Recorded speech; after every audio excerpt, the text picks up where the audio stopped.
So hello guys, welcome to Bunk to Brains and I'll be teaching you all engineering mechanics. अब हम लोग अपना पहला unit शुरू करेंगे and the first topic in the first unit is force. देखिए mechanics के बारे में बेसिक बेसिक जो बातें हैं वो इतनी याद रखनी है कि जो इंजीनियरिंग मैकेनिक्स हमने 11th में पढ़ी थी, मैकेनिक्स इसमें भी ऑलमोस्ट उतना ही कंटिन्यू है। थोड़ी बहुत चीज़ें नहीं आएंगी एंड उतना पूरा या उतना डीप नहीं है जितना हमने 11th में किया था। बहुत ही बेसिक है, थ्योरी पार्ट ज़्यादा है इसमें, न्यूमेरिकल है बट उतना डरावना नहीं जितना मतलब जेई के प्रिपरेशन के टाइम पे था। बाकी फिर देखते हैं आगे कैसा आता है। तो सबसे पहला टॉपिक है हमारा फोर्स। फोर्स के बारे में तो हम लोग सब लोग जानते ही हैं कि force is any physical push और पुल, है ना, that can change the shape, size, direction of motion और speed of the body. It is described as a push और pull acting upon an object. According to Newton's second law of motion, force is mathematically defined as a product of object's mass and its acceleration F is equals to ma. सबसे simple formula है, force is a vector. It means it has both magnitude and direction as well as it follows vector's laws of addition. SI unit of force is Newton. अब force किसी body पे जब act करता है तो उसमें body पे हम दो चीज़ें हमें मेन है। पहला, that is the point of application, यानी कि फोर्स कहाँ एक्ट कर रहा है। दूसरा है हमारा लाइन ऑफ एक्शन, मतलब अगर ये हमारा फोर्स एक्ट कर रहा है तो इस एरो को आगे और पीछे दोनों तरफ हम एक्सटेंड कर देते हैं। ये हमारा लाइन ऑफ एक्शन बताता है। अब इस लाइन ऑफ एक्शन के बारे में इन दोनों चीज़ों को जानने का क्या कारण था, एक तो कि इससे बॉडी पे इफेक्ट क्या होता है फोर्स का वो डिफर कर सकता है। फोर्स अगर कोई पॉइंट साइज ऑब्जेक्ट है तो उस पर फोर्स अगर हम दिखाएं तो वो तो मतलब ऑलमोस्ट एक ही जैसा पड़ेगा चाहे वो कहीं भी पड़े। बट अगर कोई बहुत बड़ा ऑब्जेक्ट है किसी का और उस पर हम फोर्स अप्लाई करें किसी पॉइंट पे तो अलग अलग तरीके के इफेक्ट्स दिखाई दे सकते हैं। जैसे कि अगर हमारे पास कोई स्टिक है और उस पर अगर यहाँ पे फोर्स लगाएं और नीचे से वो फिक्स्ड रहे तो सिंपल सी बात है कि ये टर्न करने की कोशिश करेगा। फोर्स तो इस पे एक्ट करेगा ही करेगा, बट ये इस पॉइंट से अगर ये फिक्स रहेगा तो डेफिनेटली ये टर्न करने की कोशिश करेगा। इसलिए हमें point of application and line of action दोनों का ध्यान रखना होता है। अब इसमें एक जो चीज़ है, लाइन ऑफ एक्शन के अलोंग हम अगर सेम बॉडी पे सेम फोर्स को सेम मैग्नीट्यूड एंड डायरेक्शन की बात कर रहे हैं, कहीं भी मूव कर दें, अगर ये फोर्स ऐसे दिखाया हुआ है और इसकी जगह हम पॉइंट ऑफ एप्लीकेशन चेंज कर दें और सेम लाइन ऑफ एक्शन पे बस हम इसको आगे यहाँ पे दिखा दें, ये again this is also F force, तो ये दोनों फोर्सेस इक्वल हैं। This is known as principle of transmissibility. अब कंटिन्यू करते हैं इसमें further.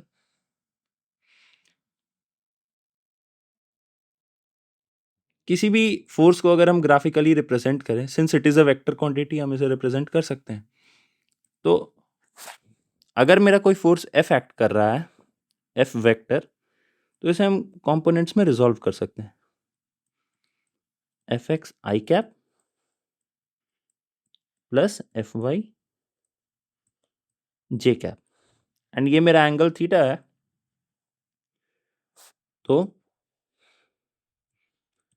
tan theta is equals to F Y upon F X. ये सिंपल रेजोल्यूशन है जो हमने क्लास 11th में सीखा था। अब इतनी बातें तो बहुत ही बेसिक बेसिक थी जो कि अब तक हमने पढ़ रखा था पहले से ही एक, और पहला यूनिट है भी ज़्यादा कुछ नहीं। खासकर जो हमारे फर्स्ट यूनिट का फर्स्ट टॉपिक है फोर्सेस, उसमें सिर्फ हम रिवीजन ही कर रहे हैं 11th का। इससे बहुत ही कम न्यूमेरिकल्स वगैरह भी ज़्यादा नहीं आते और ना ही इस पर बहुत ज़्यादा ध्यान देना। एक टॉपिक इंपॉर्टेंट है जिसे आगे देखेंगे। अब रिजल्टेंट ऑफ फोर्सेस, एक पॉइंट पे अगर दो या दो से ज़्यादा यानी एनी हाउ एक से ज़्यादा फोर्स एक्ट कर रहा है तो उन सब का सम निकालने का क्या तरीका है, सिंपली उनका वेक्टर एडिशन कर दें। अगर एक पॉइंट है उस पर दो फोर्सेस या तीन फोर्सेस एक्ट कर रहे हैं, F1 F2 F3, अलग अलग डायरेक्शन में भी अगर एक्ट कर रहे हैं तो उसे कोई दिक्कत नहीं है। F net vector is equals to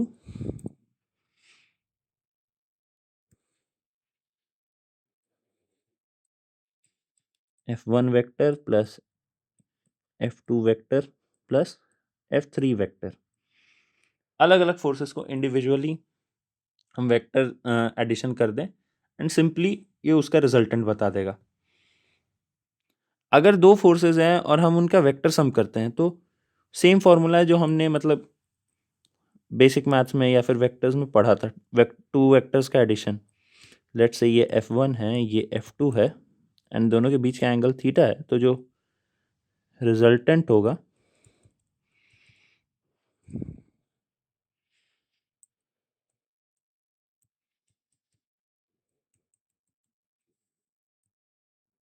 जिसको हम लेट्स से r वेक्टर बोल रहे हैं, तो इसका magnitude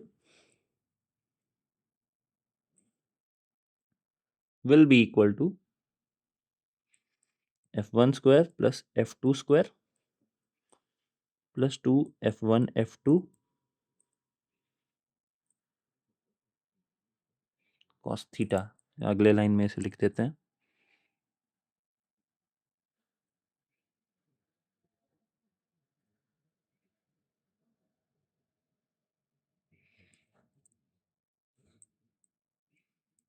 Resultant is equals to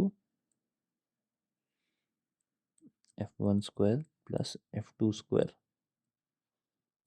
plus 2 f1 f2 cos theta.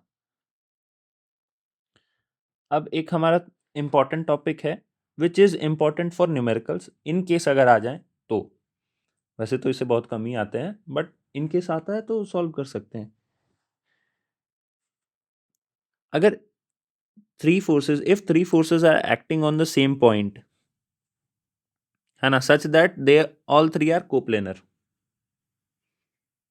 तो जो हमारा लामीज थ्योरम या फिर इसको हम साइन रूल भी बोलते हैं वो एप्लीकेबल रहेगा कि फोर्स और उसके अपोजिट का एंगल, फोर्स एंड उसके अपोजिट का एंगल ये लेंगे तो f1 upon sine alpha will be equal to f2 upon sine beta will be equal to f3 upon sine gamma. अब इसको यही ऐसे ही डिपिक्ट नहीं कर सकते, और भी तरीके हैं जिसको देखते हैं। एक मिनट,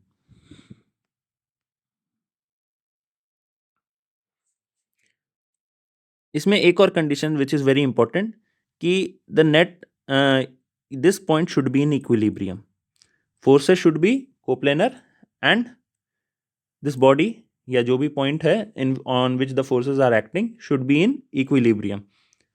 इक्विलिब्रियम में अब हम इसे एक और दिखा सकते हैं एक ट्राइंगल के फॉर्मेट में भी।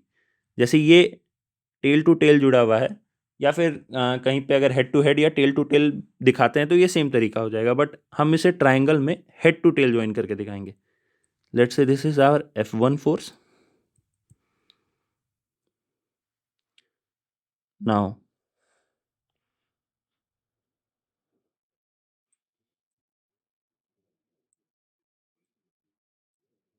This is our f2 force. इसमें टेल टू टेल थे, तीनों के टेल्स कनेक्टेड थे, अब हम हेड और टेल ज्वाइन कर रहे हैं। This is f1, this is f2 and now we will connect this,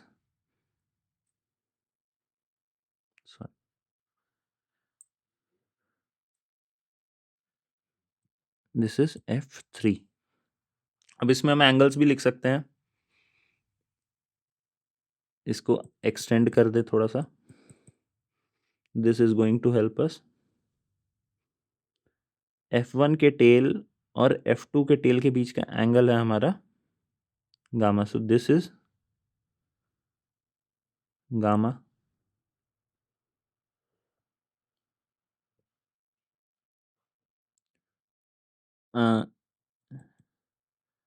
f1 and f3 के बीच का angle this is beta, this is going to be 180 minus beta, this is going to be 180 minus gamma और pi minus gamma.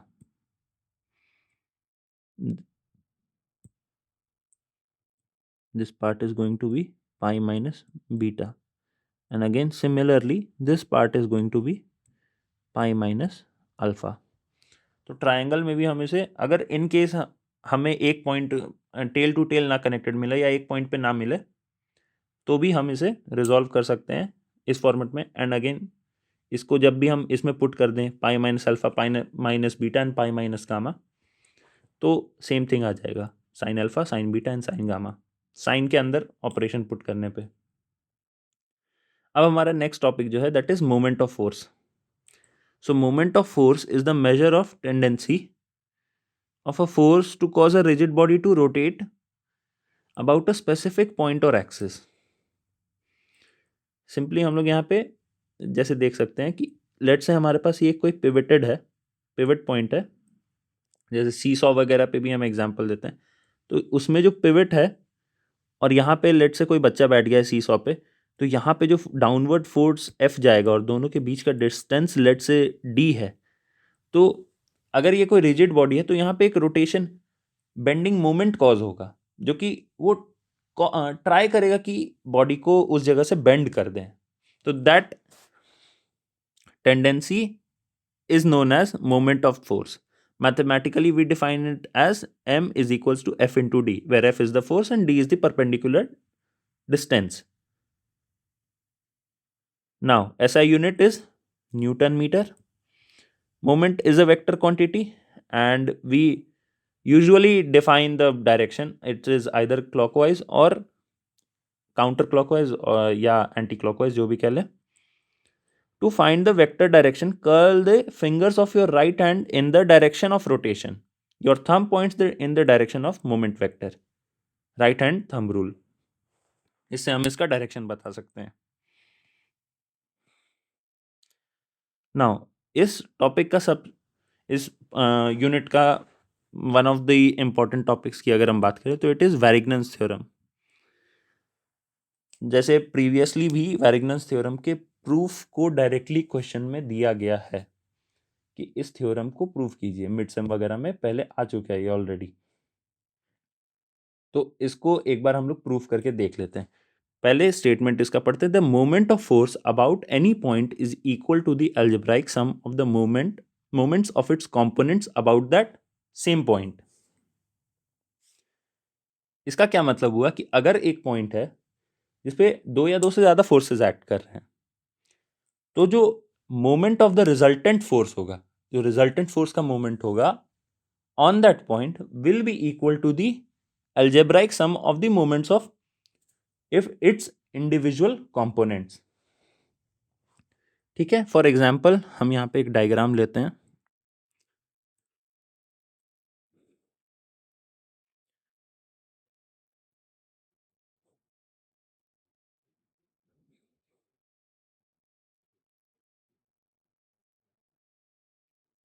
Let's say ये मेरा पहला force है P,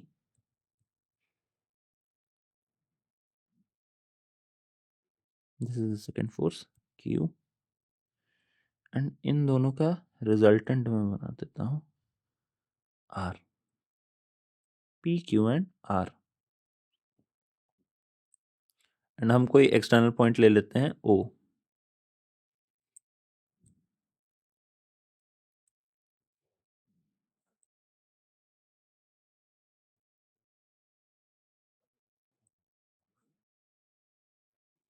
अगर इस O पॉइंट का बात करें तो P से लेट्स से D1 इसका परपेंडिकुलर डिस्टेंस है, Q से लेट्स से इसका D2 इसका परपेंडिकुलर डिस्टेंस है.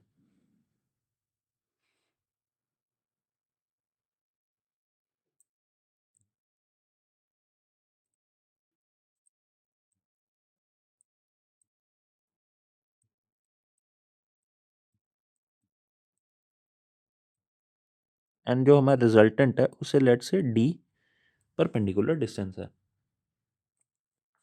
ठीक है, R वेक्टर से. तो एज पर द थ्योरम हम क्या कहना चाहेंगे कि R into D will be equals to P times D1 plus Q times D2. ये हमारा स्टेटमेंट कहना चाहता है तो थ्योरम के हिसाब से हमें इस चीज को प्रूव करना है। तो इसको प्रूव करने के लिए सबसे पहले हम लोग थोड़ा सा कंस्ट्रक्शन करते हैं इसमें।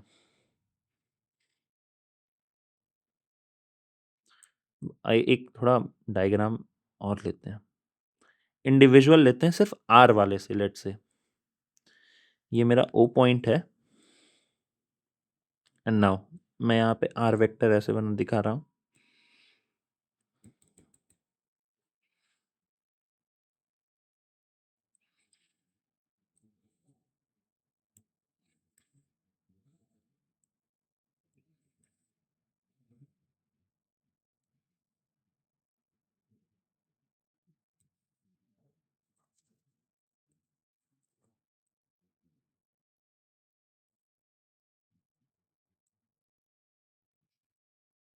अगर इस पॉइंट को लेट से मैं ज्वाइन कर देता हूँ, मान लेते हैं ये दिस इज ए पॉइंट, ए को ओ से मैं ज्वाइन करता हूँ, तो दिस इज, एंड यहाँ पे ए पे मैं ओ ए से परपेंडिकुलर एक कंस्ट्रक्शन मैं कर रहा हूँ ऐसा, दिस मेक्स अ 90 डिग्री। और लेट से इन दोनों के बीच का आर वेक्टर और ए से इस कंस्ट्रक्शन का एंगल थीटा है। सो व्हाट वी सी कि इस डायरेक्शन में हमारा जो, अगर आर का कंपोनेंट्स निकाले तो in the x direction it is going to be r cos theta, या फिर इसको हम आर एक्स लिख सकते हैं, एंड ओ ए के around it will be R sine theta, जिसको हम आर वाई भी लिख सकते हैं, या ओ ए तो है ही वो।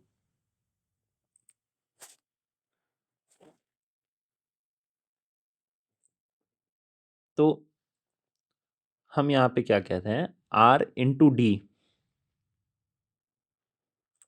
अगर हम डी को कंपोनेंट्स में रिजॉल्व करते हैं इसके, लेट से पहले यहां देखते हैं इस ट्राइंगल में,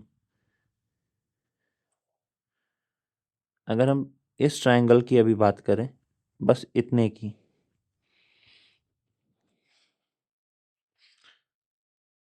if this angle is theta, this is going to be 90 minus theta, and this angle is also going to be theta.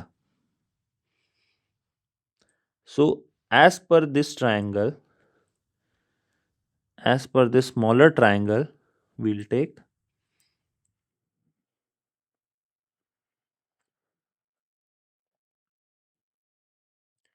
D is equals to AO cos theta.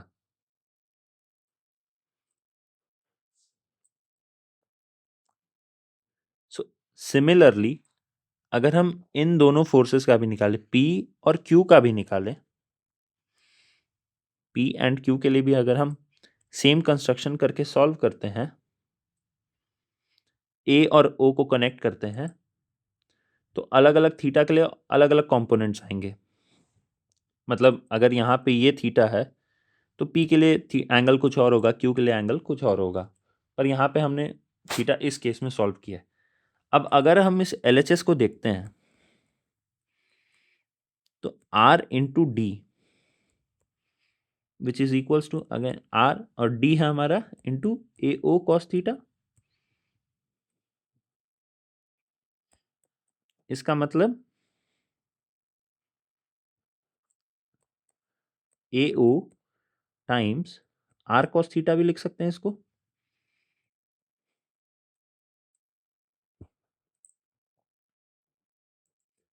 और R कॉस थीटा तो हमारा are x है, x component है, तो इसका मतलब हो जाता है AO into R times x.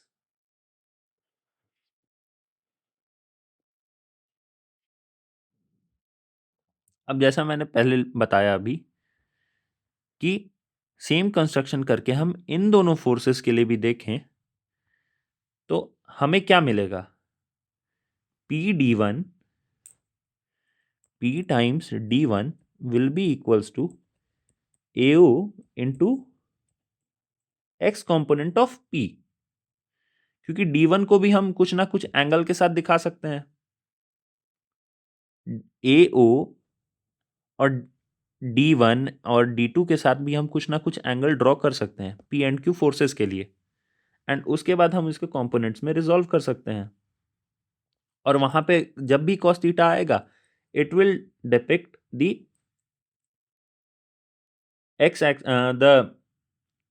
x axis value of P force, and similarly for Q force. So Q D2 will be equals to AO times QX. अब इतने को हम क्लीन के पहले कर लेते हैं एंड देन वील राइट।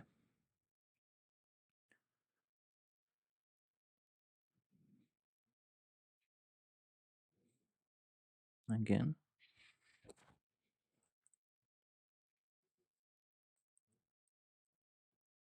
हमने क्या लिखा, R D is equals to AO times R x.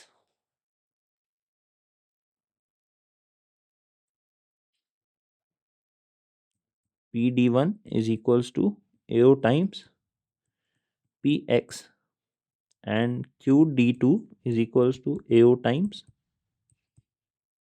QX, X component। अगर हम this is equation 1, this is equation 2 and this is equation 3, अगर हम equation 2 and 3 को ऐड करते हैं तो इससे हमें क्या देखने मिलेगा कि PD1 plus QD2 is equals to AO times PX plus QX। अब हम इस डायग्राम में अगर देखें तो R फोर्स जो है it is the resultant of P force and Q force. This implies that R vector is equals to P vector plus Q vector। अब अगर हम कंपोनेंट में रिजॉल्व कर देते हैं तो इज इक्वल्स टू एक second, R X I cap plus R Y J cap is equals to px i cap plus py j cap and then qx i cap plus qy j cap। तो i cap हम common कर लेते हैं, px plus qx i cap plus py plus qy j cap। तो इससे हमें क्या मिलता है कि rx will be equals to px plus qx, यानी p और q के x कंपोनेंट के का सम जो होगा वो हमारे r वेक्टर के x कंपोनेंट के बराबर होगा। तो इसको हम आगे लिखते हैं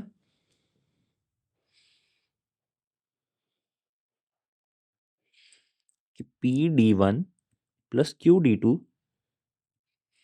is equals to AO times RX।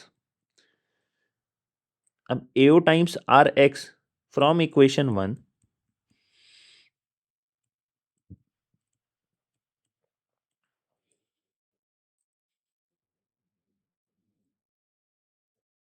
PD1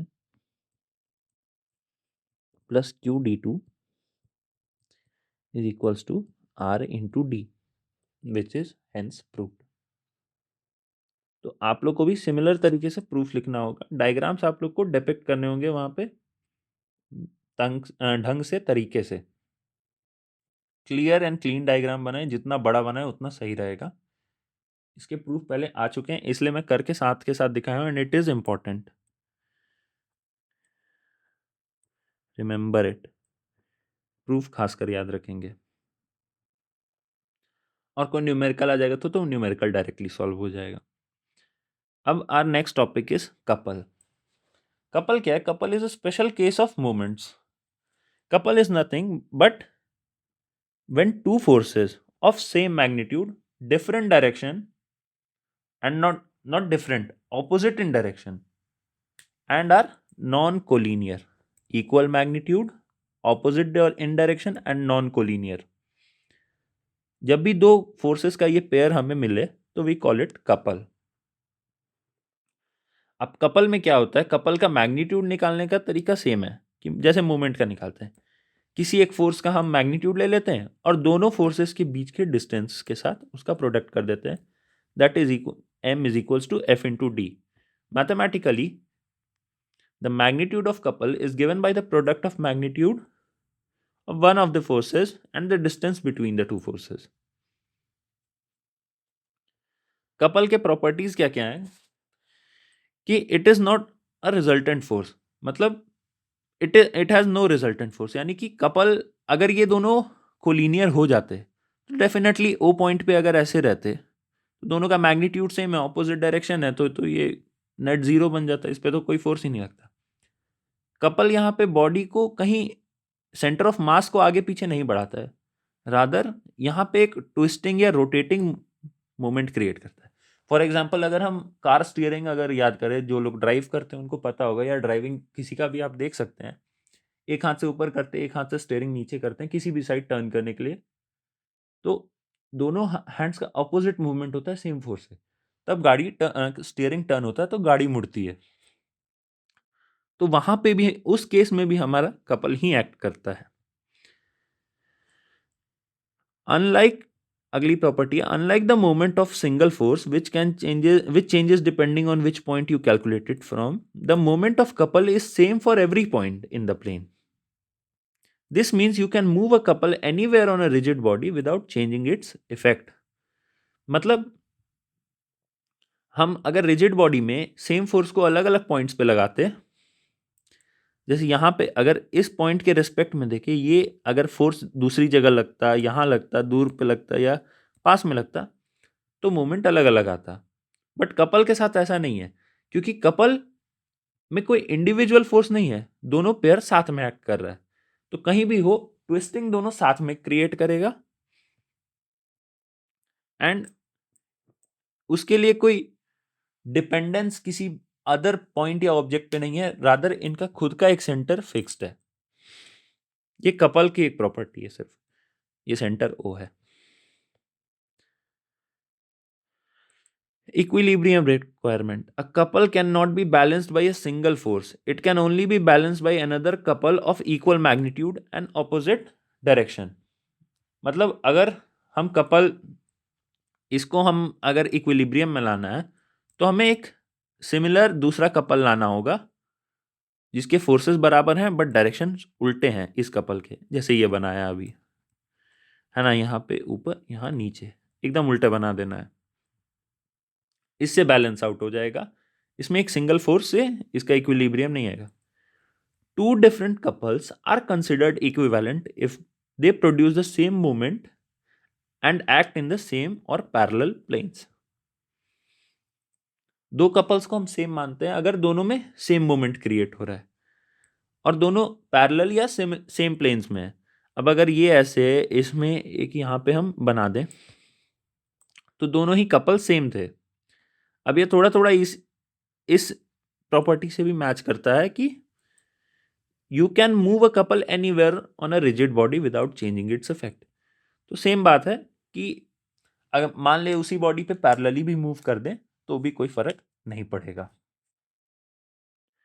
तो जो हमारा फर्स्ट यूनिट का फर्स्ट पार्ट था फोर्सेस, उसमें इतना ही चीज़ें करना था कवर अप, जो कि कर चुके हैं। इससे बहुत ज़्यादा न्यूमेरिकल्स नहीं है, इंपॉर्टेंट टॉपिक मैंने बता दिए हैं। थ्योरी इसमें काफ़ी है एंड मिड सेम के पॉइंट ऑफ व्यू से ज़्यादा इंपॉर्टेंट है, एंड सेम में इससे बहुत ज़्यादा क्वेश्चंस नहीं आते। मैकेनिक्स अदरवाइज टॉपिक मतलब कैलकुलेटिव बना सकता है, डिपेंड्स ऑन द प्रोफेसर कैसा पेपर वो सेट करेंगे।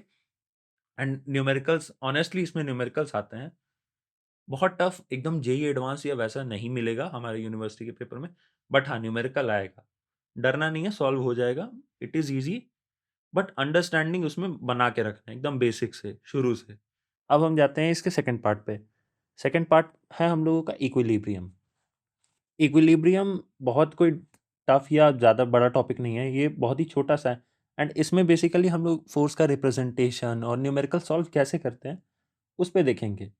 इसमें सिर्फ बॉडी को हम लोग अपने, अगर कोई 3D बॉडी है या कहीं हम लोग कोई भी चीज़ देते हैं देखते हैं अपने एनवायरनमेंट में, अब उस पे हमें फोर्सेस, उस पे तो हमें पता है कि बॉडी पे फोर्सेस एक्ट कर रहे हैं, बट अब उसे हम पेन पेपर पे कैसे सॉल्व करेंगे, कैसे रिप्रेजेंट करेंगे, उस बात को हम लोग इस पार्ट में पढ़ देखेंगे। इसमें हमारा सबसे पहला टॉपिक है फ्री बॉडी डायग्राम। या फिर इसको हम लोग फोर्स डायग्राम भी कहते हैं। तो ये सिंपल है कि it visually represents all the external forces acting on a body. अब इसमें हम लोग क्या करते हैं कि पहले हम कोई भी डायग्राम या बॉडी को हम लोग फिजिकली पेज पे बनाते हैं। लेट्स से अगर ये हमारा कोई बॉडी है ए, अब इस पे हम सारे ही एक्सटर्नल फोर्सेस ड्रॉ कर लेंगे अलग अलग डायरेक्शन से। लेट्स से हमारे एक्स एक्सिस पे इसमें, और हर फोर्स को हम एक एरो से इसमें डिनोट करते हैं फ्री बॉडी डायग्राम में। लेट्स से हमें राइट साइड की ओर इस पे कोई 10 न्यूटन का फोर्स लग रहा है, तो हम सिंपली इसको ऐसे रिप्रेजेंट करेंगे। अगर हम कह रहे हैं इसमें ग्रेविटी इसका 10 kg का मास है, तो 10 इंटू 9.8 या फिर 10 इंटू जी, ये हमारा डाउनवर्ड्स फोर्स होगा जिसको हम ग्रेविटी से दिखाएंगे। 10 जी लिख देते हैं यहाँ पे, 10 जी न्यूटन। अब इस बॉडी पे लेट से कोई ऊपर की ओर हमारा नॉर्मल रिएक्शन लगेगा because of this act like being on a plane, है ना। अगर इस बॉडी पे लेट से इस 10 न्यूटन के कारण कोई एक्सेलरेशन जनरेट होगा, जो कि ऑब्वियसली होगा, तो उस एक्सेलरेशन को हम ऐसे दिखा सकते हैं, उस मोशन को हम इसमें दिखा सकते हैं। लेट से सरफेस रफ है, तो उस पर हमें पता है कोई फ्रिक्शन भी एक्ट करेगा पीछे। तो जो भी चीज होगी हम इस बॉडी पे सारे फोर्सेस को दिखा सकते हैं। एंड बस इसको रिप्रेजेंट करना, एक फिगर में दिखाना, पेपर पे उस चीज को हम रिप्रेजेंट कर पा रहे हैं नहीं, बस यही है ड्रॉ करने का तरीका। इस तरीके को ही हम फ्री बॉडी डायग्राम बताते हैं, जिसमें हम उसको पेपर पे ड्रॉ करके रिप्रेजेंट करके दिखा दें। इससे क्या होगा कि हमें सॉल्व करने में आसानी होगी। प्लस हम इससे बहुत सारी चीजें, और जैसे इसका मोशन क्या है, बॉडी इक्विलिब्रियम में है या नहीं है, इस पे हम इस पे अदर चीजें भी निकाल सकते हैं कि कहाँ से बेंड कितना हो रहा है, मूवमेंट कितना आ रहा है, हर चीज फ्री बॉडी डायग्राम से हम निकाल पाते हैं। उसके लिए इसी कारण से ये डायग्राम बहुत इंपॉर्टेंट है। अब 2-3 एग्जाम्पल्स इसमें देख लेते हैं। जैसे पहले एग्जाम्पल में तो हमने देख लिया वर्टिकल फोर्सेस है, वर्टिकल हॉरिजॉन्टल सारे डायरेक्शन में हमने फोर्सेस देख लिए, है ना। तो ये हमारा एक्स एक्सिस ऐसे हो जाएगा और ये हमारा वाई एक्सिस हो जाएगा। नीचे नेगेटिव वाई है और लेफ्ट साइड में हमारा नेगेटिव एक्स है। ये जो हम कन्वेंशन मानते हैं सिंपली उसी को फॉलो कर रहे हैं। अब फोर्सेस हमेशा नॉट नेसेसरली हमेशा ही ऐसे एक्स एंड वाई डायरेक्शन में आए, इंक्लाइंड भी आते हैं, तो हम उसको भी एक तरीके से रिप्रेजेंट कर सकते हैं। उसको हम लोग पहले कंपोनेंट्स ले लेंगे। लेट्स से ये है एक एग्जांपल मैं ले रहा हूँ, इसमें हम कह रहे हैं कि सरफेस से लेट्स से थीटा एंगल पे बन रहा है, कुछ एफ फोर्स इधर एक्ट कर रहा है, तो हम इस फोर्स का कंपोनेंट्स ले सकते हैं। इस डायरेक्शन में एफ कॉस थीटा लगेगा, इस डायरेक्शन में एफ साइन थीटा लगेगा, एंड सिमिलरली जो भी बॉडी का वेट होगा नीचे की ओर ग्रेविटेशन लगेगा, ऊपर की ओर नॉर्मल लग जाएगा। अब जो भी इसके वैल्यूज होंगे एफ के, थीटा के, एन के, वो जो भी हो, एम मास लेट से है, तो जो भी वैल्यूज हो हम पुट करके इसको निकाल सकते हैं। पर ये तरीका अगर इंक्लाइंड में है तो हम इसके कंपोनेंट निकाल सकते हैं। एक और एग्जांपल हम लोग इसमें एक ले सकते हैं।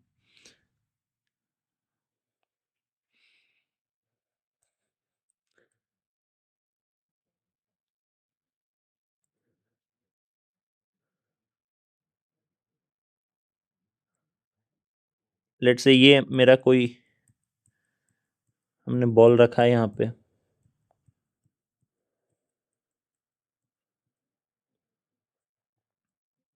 बॉल है या हम स्फेयर कह सकते हैं। अब ये एक्ट कर रहा है, अब इसमें दो जगह पे फोर्सेस लगेंगे, एक यहाँ लगेगा इसके नॉर्मल में, एक इस पॉइंट पे जो नॉर्मल में फोर्स इसके एक्ट करेगा, है ना। नीचे की ओर इसका एक अपना जो वेट के कारण जाएगा। अब अगर कोई हमसे पूछे कि इसमें कैसे रिजॉल्व करेंगे, तो सिंपल है, इसके नॉर्मल रिएक्शंस ले लेना है दोनों डायरेक्शन में और उसको फिर सॉल्व कर देना है। एंड ये वाला direction downward force M G जो है, ये तो हमारा स्फेयर के मास के कारण ग्रेविटी नीचे ही लग रही है। अब इन दोनों लेट से ये N1 है, ये N2 है, तो इसके पैरेलल यहाँ पे ले आते हैं प्रिंसिपल ऑफ ट्रांसमिसिबिलिटी। अब चूंकि ये टैंजेंट पे परपेंडिकुलर है तो सीधी सी बात है कि ये तो आएगा ही सेंटर पे ले आते हैं एंड फिर दोनों के बीच के लेट्स से थीटा एंगल हैं, दोनों के हम फिर सॉल्व कर लेंगे, नेट निकाल लेंगे n1 n2 का, और उसके बाद कंपोनेंट्स mg के साथ निकाल सकते हैं। अल्टीमेटली हमारा मोटो ये है कि हम फोर्सेस को अगर इंक्लाइंड है या फिर एक डायरेक्शन में नहीं दिया है, हमें फोर्स को तीन ही डायरेक्शन में लाना है, एक्स वाई और जेड। उसके चाहे हम कितने ही कंपोनेंट्स लिख दें, फोर्स वेक्टर है तो उसके कंपोनेंट्स बन सकते हैं। पर जब एक बॉडी हम लिखेंगे तो उसमें हमें हमारा यही मोटो होना चाहिए कि अगर हम न्यूमेरिकल वगैरह सॉल्व कर रहे हैं तो सारे फोर्सेस को हम दो डायरेक्शन, अगर 2D में है तो दो डायरेक्शन में, 3D में है तो तीन ही डायरेक्शन में फिक्स्ड हम उसे लिख दें। अब जो हमारा सेकंड थिंग है that is equilibrium. Equilibrium equilibrium का कॉन्सेप्ट बहुत ही सिंपल है। अगर हम फोर्सेस के इक्विलिब्रियम की बात करते हैं तो net force acting on the body should be zero. Net force, अब चाहे बॉडी मोशन में है चाहे नहीं है, से कोई दिक्कत नहीं है, नेट फोर्स जीरो होना चाहिए। इसका मतलब कि जो net acceleration on the body है वो भी जीरो होना चाहिए। एक्सेलरेशन जीरो होने का यहां पे ये मतलब नहीं कि बॉडी का वेलोसिटी जीरो है। अगर पहले से बॉडी मूविंग है और एक कांस्टेंट वेलोसिटी से या स्पीड से मूव कर रहा है तो उस केस में भी एक्सेलरेशन जीरो ही होता है एंड वहां पे भी हम बॉडी को मानेंगे कि इक्विलिब्रियम में ही है, क्योंकि फोर्स उस पर अल्टीमेटली कोई नहीं एक्ट कर रहा।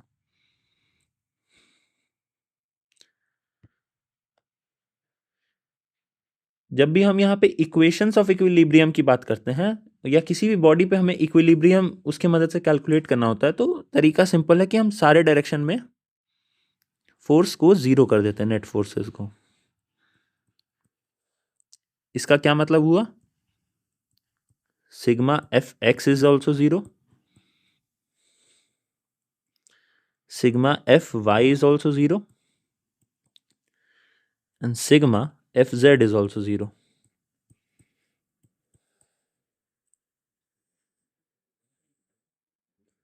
सिंपल। कोई भी 2D अगर लेते हैं तो सिर्फ x एंड y का ही यूज पड़ेगा, बट अगर 3D लेते हैं तो उसमें x y z हमें तीनों का यूज पड़ेगा। बाकी नेट हमें यही करना है कि पूरे बॉडी पे हमें फोर्स जीरो कर देना है सिंपली। मोटा मोटी इसमें यही चीजें हैं और इससे न्यूमेरिकल्स बहुत ही इजी आते हैं, कोई बहुत टफ आते नहीं है। सिंपल हम इसके कंपोनेंट्स निकाल देना है आपको और एक्स वाई जेड डायरेक्शन में सारे ही कंपोनेंट्स को ऐड कर देना है। अब यहाँ पे एक एग्जांपल, मैं इसी एग्जांपल को नीचे सॉल्व करता हूँ वेरिएबल्स के ही हेल्प से।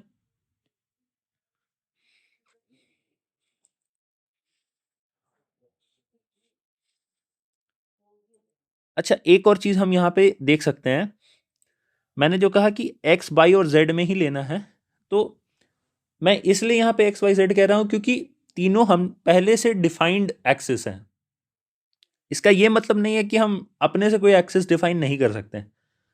अगर कोई बॉडी इक्विलिब्रियम में है और आपने अपने से भी कोई एक्सिस डिफाइन कर दें, अगर मैं इसी को एक एक्सिस मान लूँ और इसको एक एक्सिस मान लूँ तो कोई दिक्कत नहीं है। हम एम जी के को इस एक्सिस में ब्रेक कर सकते हैं। लेट से इसका कोई एंगल अल्फा आ रहा है तो ये कॉस अल्फा हो जाएगा, ये साइन अल्फा हो जाएगा। उसके बाद भी हम इसे सॉल्व कर सकते हैं। हमारा अल्टीमेट मोटो क्या है कि एक एक्सिस जब हम लेते हैं तो हमें उसके अलोंग नेट फोर्स जीरो कर देना है, सिंपल। उससे ज्यादा इसमें नहीं करना है।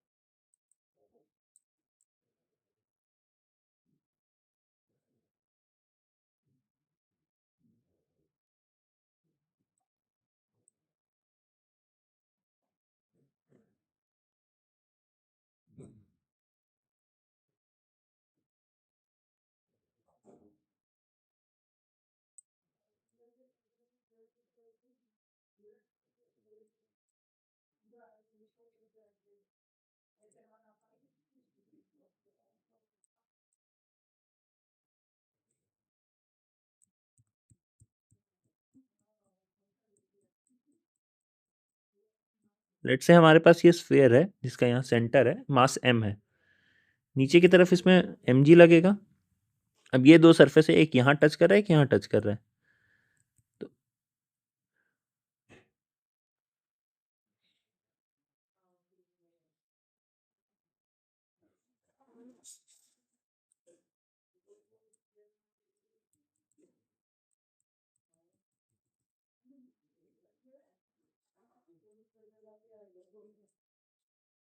ये हमारा हो जाएगा mg।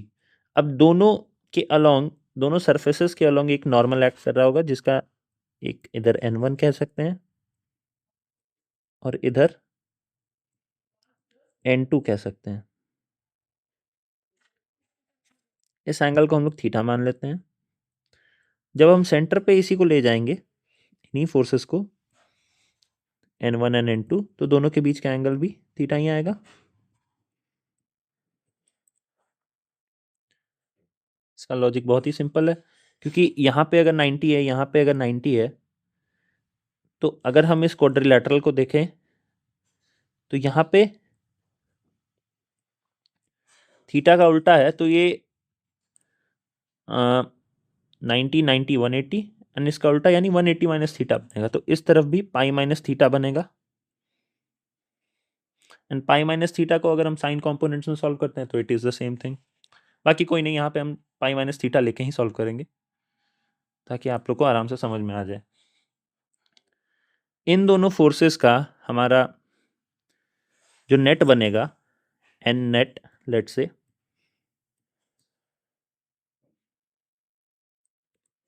वो हो जाएगा n1 square plus n2 square plus 2 n1 n2 cos pi minus theta. अच्छा, इसी को अगर हम दूसरे तरीके से देखते हैं, लेट से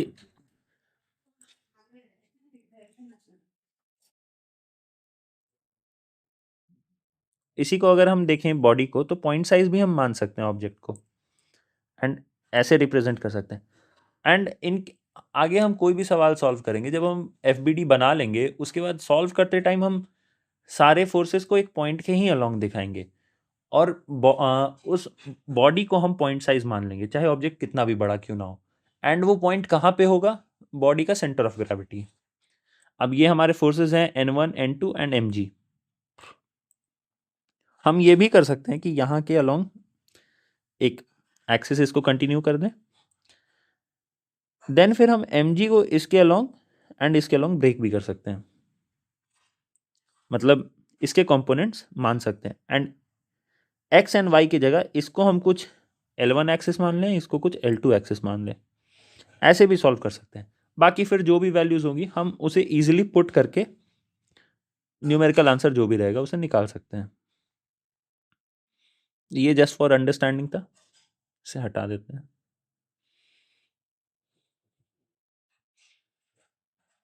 क्वेश्चंस इसके प्रैक्टिस करेंगे हम लोग, उसके लिए मैं अलग से एक प्रैक्टिस सेशन का वीडियो बना दूंगा after the completion of theory. अब इसमें जो मतलब हमारा सिलेबस में अगर देखा जाए तो एक टॉपिक है 2 force and 3 force members. 2 force and 3 force members बहुत ही सिग्निफिकेंट या बड़ा टॉपिक नहीं है, वो जस्ट एक कंडीशन है जो कि हम मानते हैं। वैसे तो फोर्स मेंबर्स हम ट्रस्ट में पढ़े तो ज़्यादा सही रहेगा, बट यहाँ पे नाम दिया है तो मैं बता दे रहा हूँ। कोई भी हम बीम, स्ट्रक्चर, ऑब्जेक्ट या कुछ भी ऐसा दिखा देते हैं, सपोर्ट, कुछ भी, उसमें अगर कोई दो पॉइंट्स पे, अलग अलग पॉइंट्स पे फोर्स एक्ट कर रहा है। अब यहाँ पे ये ध्यान रखना है कि एक ही पॉइंट पे 2-3 फोर्सेस एक्ट करें या ज़्यादा एक ही फोर्स एक्ट करें, उससे दिक्कत नहीं है। जब हम रिड्यूस करें उसको, सबसे मिनिमम टू मिनिमम सारे कंपोनेंट्स को निकाल दें, अगर एक ही बॉडी पे दो अलग अलग पॉइंट्स पर फोर्स एक्ट कर रहा है तो it is a two force members, और अगर 3 पॉइंट्स पे एक्ट कर रहा है it is a 3 force member. अब अगर ये रॉड है, यहां पे एक फोर्स इधर से एक्ट कर रहा है, एक फोर्स इधर से एक्ट कर रहा है, नो मैटर इसमें कितने भी मतलब इनके वैल्यूज क्या हो, अगर इक्विलिब्रियम में है तो हम, जैसे मैंने पहले बताया कि ये सेंटर ऑफ ग्रेविटी लेट से यहाँ पे है, इस पॉइंट पे, जब हम इसका डायग्राम बनाएंगे तो एक फोर्स ऐसे ऊपर है ये वाला, और ये वाला फोर्स ऐसे नीचे की उस साइड है। यहां पे हम लोग क्या देख सकते हैं कि अगर ये नेट फोर्स 0 हो जाए, ये वाला एफ ऊपर की तरफ हो, ये एफ नीचे की तरफ हो, सिग्मा एफ नेट या फिर सिर्फ एफ नेट हम इसे लिख देते हैं क्योंकि नेट फोर्स ही तो निकाल रहे हैं, हमारा एफ नेट 0 हो गया तो बॉडी इक्विलिब्रियम में है। बट अगर हम इंडिविजुअल फोर्सेस की बात करें तो फोर्स 2 पॉइंट्स पे लग रहा है। अब इसके कारण क्या होगा कि इसमें कुछ रोटेशन जैसा मोमेंट वगैरह क्रिएट होगा, टॉर्क क्रिएट होगा, वो बात की बात है, वो भी देखेंगे हम आगे चैप्टर्स में, मैकेनिक्स में ही। बट हाँ, फिलहाल के लिए it is a two force member and it is in equilibrium. Similar चीज अगर किसी बॉडी पे 3 पॉइंट्स पे फोर्स एक्ट करे, 3 अलग अलग पॉइंट पे, नो मैटर कंडीशन कुछ भी हो या क्या उस फोर्स का इफेक्ट है, हमें इसे कोई लेना देना नहीं, F net must be 0 and the forces that are acting, चाहे हम उसके कंपोनेंट्स कर दें या उसे मिनिमम रिड्यूस फॉर्मेट में भी सारे फोर्सेस को ले आए, तब भी जो फोर्स होना चाहिए वो 3 अलग अलग पॉइंट्स पे उस बॉडी पे एक्ट करना चाहिए। सिंपल, ये इतना ही टॉपिक था। इसको आगे ट्रस में पढ़ेंगे तो ज्यादा समझ आएगा क्योंकि उसमें हम loads, beams and other structures भी देखेंगे, है ना, जो कि मतलब लेट्स से कंस्ट्रक्शंस होते हैं, ब्रिज बनते हैं, उसमें उसमें इसका सिग्निफिकेंस ज्यादा है। अगर डेफिनेशन की बात करें तो इतना ही है। अब तक जो हमने देखा है, बेसिक बेसिक हमने डेफिनेशन ज़्यादा देखे हैं, है ना, जो हमने 11th में पढ़ा था वही सारी चीज़ें, ये भी कहीं ना कहीं उसी का पार्ट है। डिस्ट्रीब्यूटेड फोर्सेस में हम लोग एक से ज़्यादा बॉडीज देखेंगे एंड इसमें जो चीज़ें पढ़ने वाली हैं वो moreover related to numericals है, यानी सॉल्विंग वाला पार्ट है ये। अभी तक जितनी चीज़ें थी वो थ्योरी थ्योरी थी, अब आगे के ये जो पार्ट आ रहे हैं यहाँ से सॉल्विंग शुरू है एक्चुअल मैकेनिक्स का। तो शुरू करते हैं इसको। इस चैप्टर में हमें 3 चीजें मेन देखने को मिलेंगी जो हमने मतलब 11th में पढ़ रखी थी, जिसे मतलब बेसिकली हमें डेरिवेशंस की जहां पे जरूरत है। 3 क्या, 3 से ज्यादा ही हैं, but as per our syllabus हमें 3 चीज का यहाँ पे काम है। तो first thing is centre, body के अलग अलग टाइप्स के सेंटर निकालना है हमें, जिसमें से सबसे पहले सेंटर ऑफ ग्रेविटी आता है, जो अभी हम सबसे पहले पढ़ेंगे भी, यहाँ पे लिख रखा है पहले से।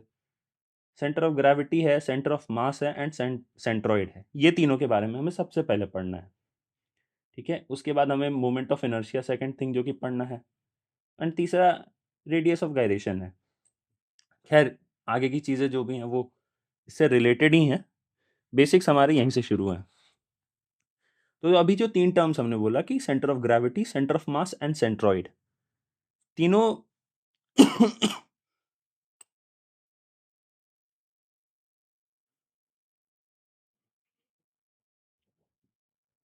तीनों में डिफरेंस क्या होगा ये देखते हैं। सबसे पहले सेंटर ऑफ मास क्या कहता है कि कोई भी बॉडी है, कोई भी कंपोजिट बॉडी है, कंपोजिट का यहाँ पे क्या मतलब हो गया कि बड़ी बॉडी है, उसमें बहुत सारे इंडिविजुअल पॉइंट मासेस हैं। तो कोई भी कंपोजिट बॉडी है, उसका सेंटर ऑफ मास जब हम निकालेंगे तो वहां पे सेंटर ऑफ मास का मतलब क्या हो जाएगा, एक ऐसा पॉइंट जहां पे पूरे बॉडी का मास हम कंसंट्रेट करके दिखा सकते हैं। Centre of mass is the point where the entire mass of a body may be assumed to be concentrated. जैसे हमने पुराने टॉपिक में हमने फ्री बॉडी डायग्राम देखा, तो उसमें हम क्या कर रहे थे कि जब सॉल्विंग का टाइम आ रहा था हम लोग एफबीडी बनाते थे तो पूरे बॉडी को एक पॉइंट मास के रूप में दिखा देते थे। तो वो एक्चुअल में वो सेंटर ऑफ मास ही था, क्योंकि पूरा मास हम अज्यूम कर लेते थे कि वहां पे बॉडी का कंसेंट्रेटेड है। जो हमारा दूसरा पार्ट है that is centre of gravity. Centre of gravity is the point at which resultant of distributed gravity forces acts irrespective of the orientation of the body.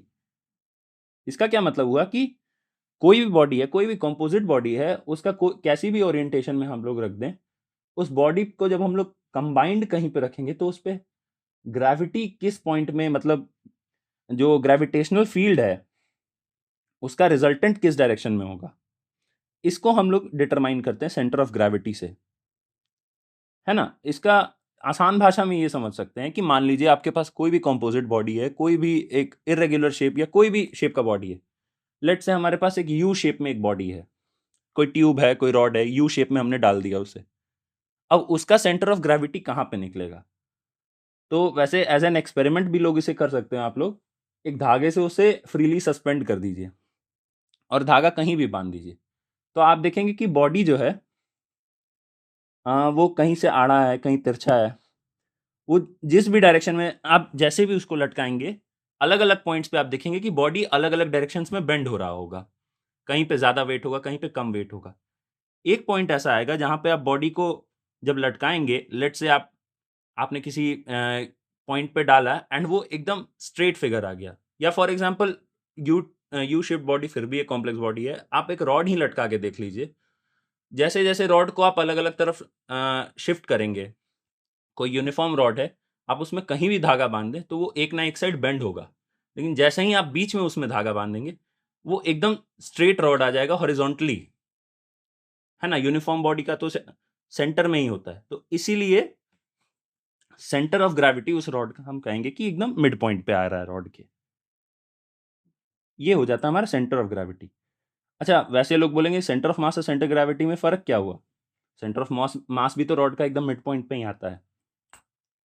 Centre of mass and centre of gravity, मतलब अगर हम very close to earth surface देखें या फिर small bodies का देखें, मतलब जो कि रेगुलर बॉडीज हम अभी अपने सिलेबस में देखने वाले मैकेनिक्स में, उनके लिए centre of mass and centre of gravity numerically same होंगे। एक्सट्रीमली लार्ज बॉडीज हुए, है ना, जो कि अर्थ सरफेस से मान लीजिए कहीं दूर भी हम निकाल रहे हैं, ग्रेविटी अलग अलग, जब जब भी ग्रेविटी वैरी करेगा बॉडी पे, जितना बड़ा बॉडी होगा ग्रेविटी डेफिनेटली वैरी करेगा। स्मॉल बॉडीज के लिए हम लोग नियरली कांस्टेंट मानते हैं, तो वहां पे centre of gravity her body का अलग आएगा। बट जो भी जितनी भी बॉडीज हम अभी डील करने वाले हैं, जितने भी क्वेश्चंस में हम देखने वाले हैं, उसमें सेंटर ऑफ ग्रेविटी और centre of mass numerically same होगा। एंड तीसरा जो हमारा टर्म था that is centroid. Centroid is a very easy and basic concept, मतलब ये तो हम लोग शुरू से क्लास 6 से पढ़ते आ रहे हैं। It is the geometrical centre of any body. Simple, geometrically कहाँ पे उसका मिड पॉइंट आ रहा है पूरे बॉडी का, दैट इज द सेंट्रॉइड। तो आगे चलिए इन चीज़ों को डिटेल्स में देखते हैं। तो हम देखते हैं हमारा सेंटर ऑफ ग्रेविटी क्या होता है। सबसे पहले कि let us consider a body of mass m, जो कि हम यहाँ देख पा रहे हैं। एक m मास का एक बॉडी है जिसमें अलग अलग पॉइंट मासेस हैं, delta m1, delta m2, delta m3, ये सारे पॉइंट मासेस हैं।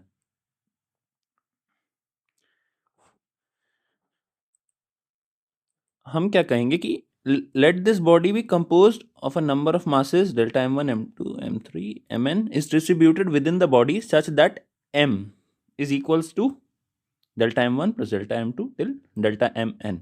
मतलब जो टोटल मास है वो इंडिविजुअल पॉइंट मासेस में डिस्ट्रीब्यूटेड है। हर पॉइंट मास का हम मान लेते हैं कि पॉइंट, अगर हम इसे कोऑर्डिनेट्स में दिखाएं, x1 y1 x2 y2 xn yn तक सारे मासेस हैं, point masses. Very good. Mathematically, it can be stated that mass of m has been divided into n elements.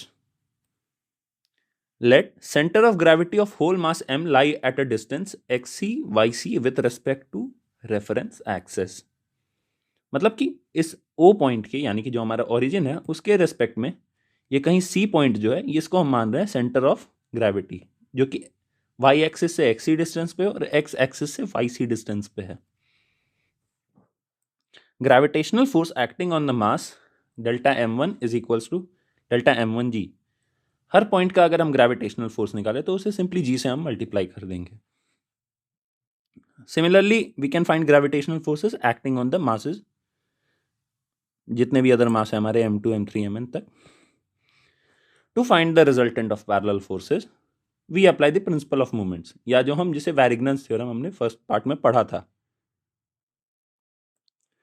कि moment of resultant of all forces about y axis is sum of moments of all the forces about y axis. क्या मतलब हुआ इसका कि हमें जो total body का मास m है, m का जो मोमेंट होगा अबाउट y एक्सिस अभी हम कंसिडर कर रहे हैं is equals to the moment of individual masses about y axis. तो यानी कि हमारा क्या हो गया, m g m into g into x. Moment हम कैसे लिखते थे, फोर्स इंटू डिस्टेंस. तो फोर्स हमारा एम जी हो गया और डिस्टेंस हमारा एक्स सी हो गया. वाई एक्सिस से डिस्टेंस एक्स सी है. तो m one g one sorry delta m one g x one plus delta m two g x two plus delta m three g x three till delta m n g x n. अब g is common on both side so we just cross g. ठीक है. तो x सी निकालने के लिए क्या होगा, mass into distance of the mass from Y axis कि इंडिविजुअल का हम सम निकाल रहे divided by total mass of the body. Similarly हम y के लिए भी सेम चीज लिख सकते हैं जैसे यहां नीचे दे रखा है. x is delta M I x I where i is equals to 1 to n. Denominator में भी डेल्टा m हमने टोटल मास को ही लिखा है. एंड सिमिलरली हम y के लिए भी निकाल रहे हैं. Summation sign sigma means that all the elements of the masses are to be considered. Simple हम जो सम करते हैं. तो ऐसे आप किसी भी बॉडी का यहां पे निकाल सकते हैं. अच्छा, अब अगर हमारे पास कॉम्पोजिट बॉडी में जैसे यहां पे दिया हुआ था एलिमेंट्स दे रखे थे कि इंडिविजुअल पॉइंट मासेस हैं. अगर हम ऐसे जाएं कि हमें कोई रेगुलर बॉडी दे रखी है, कोई ऐसे पॉइंट मासेस में बॉडी नहीं है एंड उसमें हमें निकालना है, तो वहां पे हमें इंटीग्रेशन यूज करना पड़ेगा. इंटीग्रेशन में भी फॉर्मूला सेम रहेगा, ज्यादा चेंज नहीं आएगा. अगर एक्स सी निकाल रहे हैं तो हमने यहां पे देखिए ऊपर में लिख रखा है sigma M delta M I x I. तो हम सिंपल करेंगे, ऊपर में sigma X dot D M है ना अपॉन में डेल्टा डी एम, जहां पे M is the mass of the individual point and X is the distance. Y के लिए भी वैसे ही निकालेंगे, Y dot D M upon D M. आगे चल के देखते हैं. तो यहां पे हमें कुछ शेप्स के दे रखे हैं पहले से. अब इनके वैल्यूज हमें याद होने चाहिए, है ना. वॉल्यूम का तो वैसे कोई काम नहीं है, वॉल्यूम तो याद रखिए. अगर डेरिवेशन इसका है, जैसे मैं एक को डेरिवेशन अभी करके साथ के साथ दिखाऊंगा कि कैसे करते हैं. चांसेस कम है आने के, बट फिर भी आते हैं. ठीक है. तो ये चारों के वॉल्यूम याद रखेंगे. वॉल्यूम से क्या फायदा होगा वो आगे पता चलेगा. लेट से मैं कोन का निकालता हूं, है ना. पहले सबके वैल्यूज देख लीजिए. इसके 3/8 आर पे होगा फ्रॉम द सेंटर. इसके h/4 हाइट पे होगा फ्रॉम द सेंटर. इसमें h/2 एकदम जो ज्योमेट्रिकल सेंटर है वही मेरा सेंटर ऑफ ग्रेविटी है. एंड इसमें भी ज्योमेट्रिकल सेंटर स्फेयर में. ये चारों बॉडीज का याद रखिए. यहां पे पहले हम लोग एक बार निकाल के ट्राई करते हैं एक कोन का.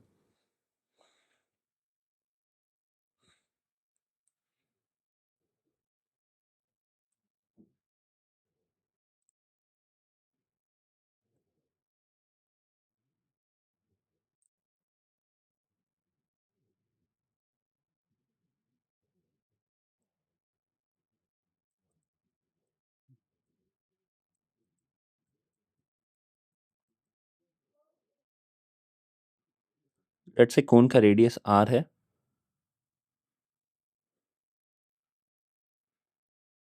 रेडियस r है, हाइट h है. हम्म, हम्म. तो अब इसे यहाँ पे हम सॉल्व करते हैं. लेट से हम यहाँ से यहाँ तक लेंथ लेते हैं. इस लेंथ का नाम हम रखते हैं x और एक एलिमेंट यहाँ पे कट कर लेते हैं. है ना।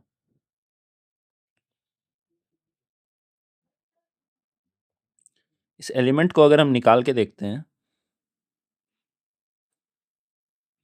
तो क्या होगा, it will be a disc, cone में से कट किए हैं। कोन होता भी ऐसे ही है कि अलग अलग डिस्क के ऊपर डिस्क रखते जाएं और हर डिस्क का जो रेडियस है वो नीचे वाले डिस्क से छोटा होते जाएगा, तो टॉप तक पहुंचते पहुंचते एकदम पॉइंट साइज हो जाएगा। तो हम इसको ऐसे ही कट करेंगे।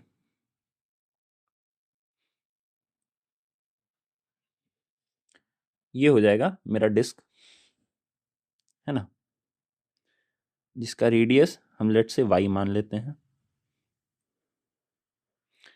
इसकी थिकनेस हम dx ले लेते हैं।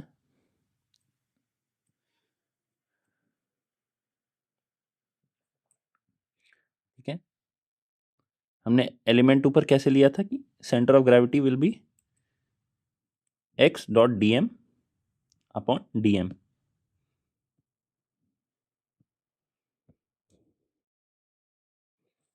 तो हम इसका एक्स कैसे लेंगे, x dot D M upon D M का इंटीग्रेशन। अब इसको थोड़ा सॉल्व करके हम देखते हैं। लेट से ये मेरा डिस्क है जिसका रेडियस y है। अब पहले हम मास को जो है वॉल्यूम में कन्वर्ट करते हैं। लेट से इसका डेंसिटी रो है, लेट से, नॉट गिवन, अगर नहीं भी दिया कोई फर्क नहीं है, यूनिफॉर्म कौन है तो डेंसिटी रो है ना। तो मास को हम कैसे लिखेंगे,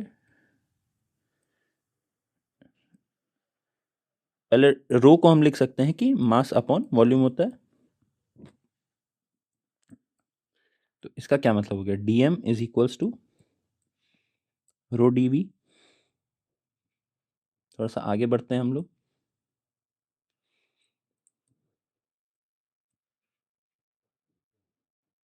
इससे हमें क्या पता चला, xc is equals to delta x dot dv। अब रो हम बाहर लिख सकते हैं क्योंकि रो कांस्टेंट है ना, यूनिफॉर्म है। नीचे भी सिर्फ रो dv बचा, रो से रो विल गेट कैंसल्ड। तो xc is x dot dv upon dv। अब यहां पे हम देख सकते हैं dv लेना है, यानी कि हमें इस पार्ट का सिर्फ वॉल्यूम लेना है। इस पार्ट का वॉल्यूम कितना आएगा, ये एक सर्कल है, डिस्क है एक्चुअली, तो क्या होगा, डिस्क को हम एक सिलेंडर की तरह मान सकते हैं जिसका सर्कुलर एरिया हो जाएगा 4πy² इंटू डी एक्स। ये हो गया इसका हाइट या थिकनेस। तो dv क्या हो जाएगा हमारा,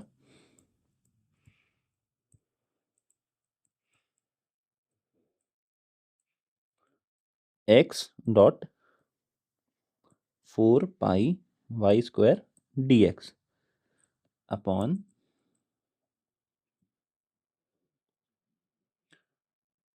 4πy² dx।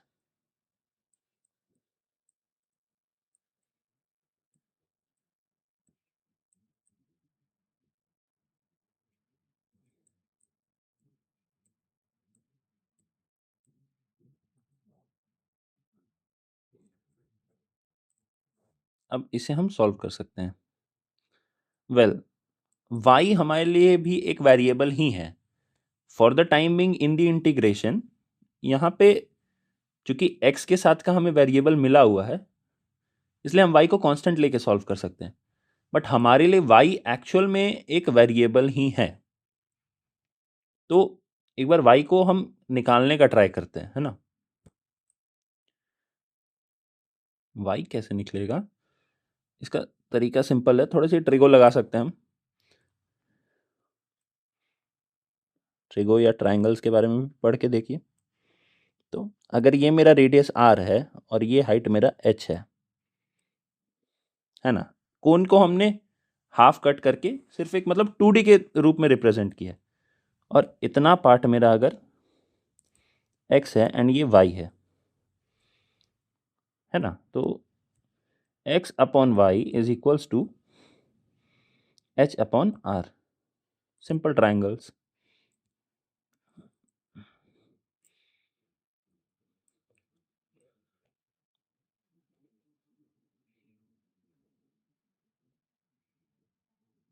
इससे क्या हमें मिल जाएगा कि y is equal to x are upon h,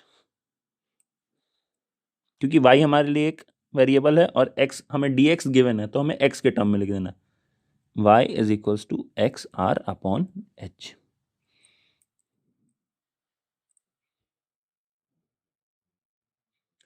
अब हम क्या डालेंगे, x C is equals to x in dot 4 pi, y की जगह हम डालेंगे x square r square upon h square into d x. तो our integration will go on like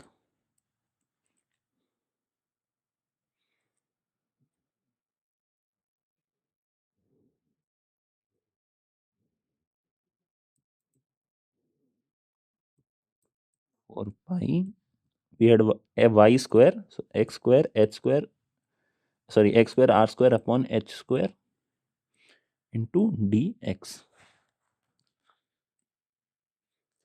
नीचे भी हमारा सेम चीज हो जाएगा, सिर्फ x हट जाएगा, 4 पाई x square r square upon h square dx।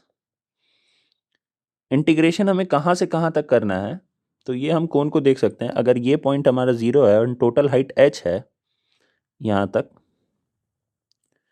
तो हमें 0 से लेके h तक इंटीग्रेट करना होगा x को, from 0 to h, this is also from 0 to h। Sorry. अब देख सकते हैं यहाँ पे हमें क्या है कि 4 पाई r square upon h square ऊपर भी है नीचे भी है। सबसे बड़ी बात है कि ये चारों टर्म्स कांस्टेंट है, हम इन चारों को बाहर निकाल देंगे तो चारों के चारों साथ के साथ कैंसल आउट हो जाएंगे, है ना, इसलिए क्योंकि 4 पाई r square upon h square constant term है, तो ये इंटीग्रेशन के साइन के ही बाहर आ जाएगा, तो ये हो जाएगा कांस्टेंट, ये कैंसल आउट हो गए कॉन्स्टेंट्स। अब हमें क्या मिल रहा है, ऊपर में हमें क्या है 0 to h X cube D X, और नीचे हमें बच रहा है 0 to h X square D x.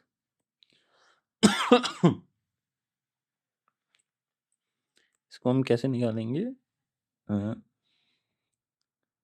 Integration है, so it will come X power 4/4, और उसमें h और 0 पुट कर दें तो 0 से तो सिंपली माइनस ही हो जाएगा, so it will be h power 4/4 divided by X square है तो it will be h cube upon 3,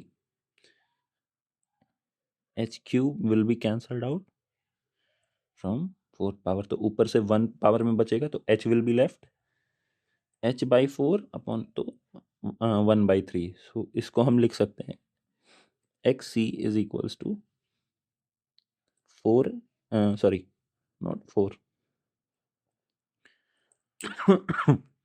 3h upon 4। जो चल के ऊपर देखते हैं टेबल में, टॉप से हमें 3h/4 आ रहा है, अगर टोटल हाइट h है तो h minus 3h/4 will give h/4, ये आ गया हमारा आंसर। ऐसा नहीं है, हम नीचे से भी ले सकते हैं, इंटीग्रेशन कर सकते हैं, एक ही बात है, मैंने सॉल्विंग के टाइम ऊपर से करके दिखा दिया है। ऐसे ही अब चारों एलिमेंट्स के लिए आप चाहें तो ले सकते हैं, बट आपको ये पता होना चाहिए कि एलिमेंट लेते कैसे। सबसे पहले एलिमेंट लेना is the most important thing,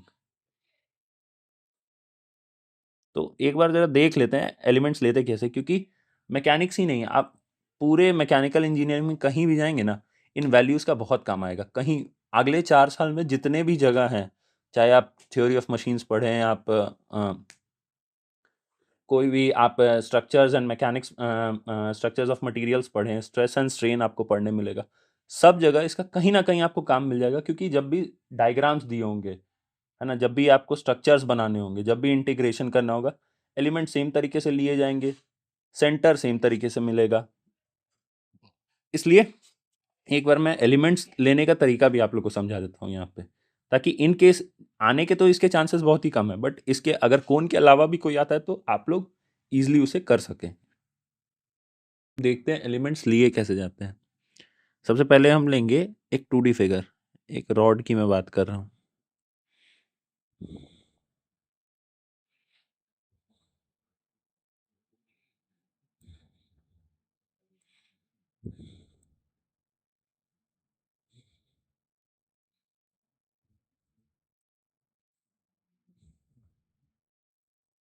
let's say ये हमारे पास एक रॉड है जिसकी लेंथ टोटल L है। अगर ये इसमें हम अगर एलिमेंट लेने का काम करें तो सबसे पहले हम क्या करेंगे कि एक कॉर्नर पकड़ेंगे, उससे x डिस्टेंस पे जाएंगे और एक dx लेंथ का बहुत ही छोटा सा एलिमेंट ले लेंगे।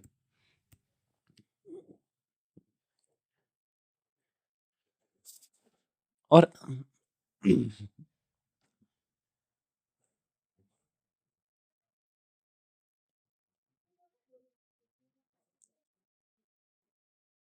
इसे हम रिप्रेजेंट कैसे करेंगे?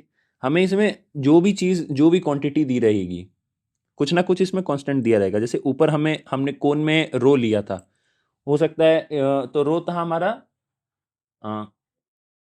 डेंसिटी, तो वो वॉल्यूमेट्रिक डेंसिटी था।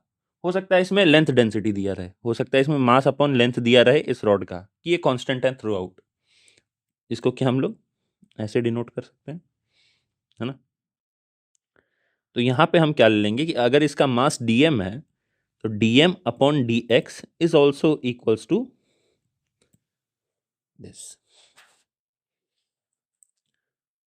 तो एलिमेंट इसमें लेना कैसे है कि एक x डिस्टेंस पे जाके dx एलिमेंट ले लें। अब हो सकता है अगला जो हमारा पार्ट है वो है एक आर्क।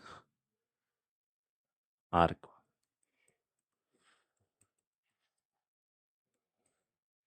जिसमें हमें बीच का एंगल मिला रहेगा। लेट्स से ये एंगल थीटा नॉट है।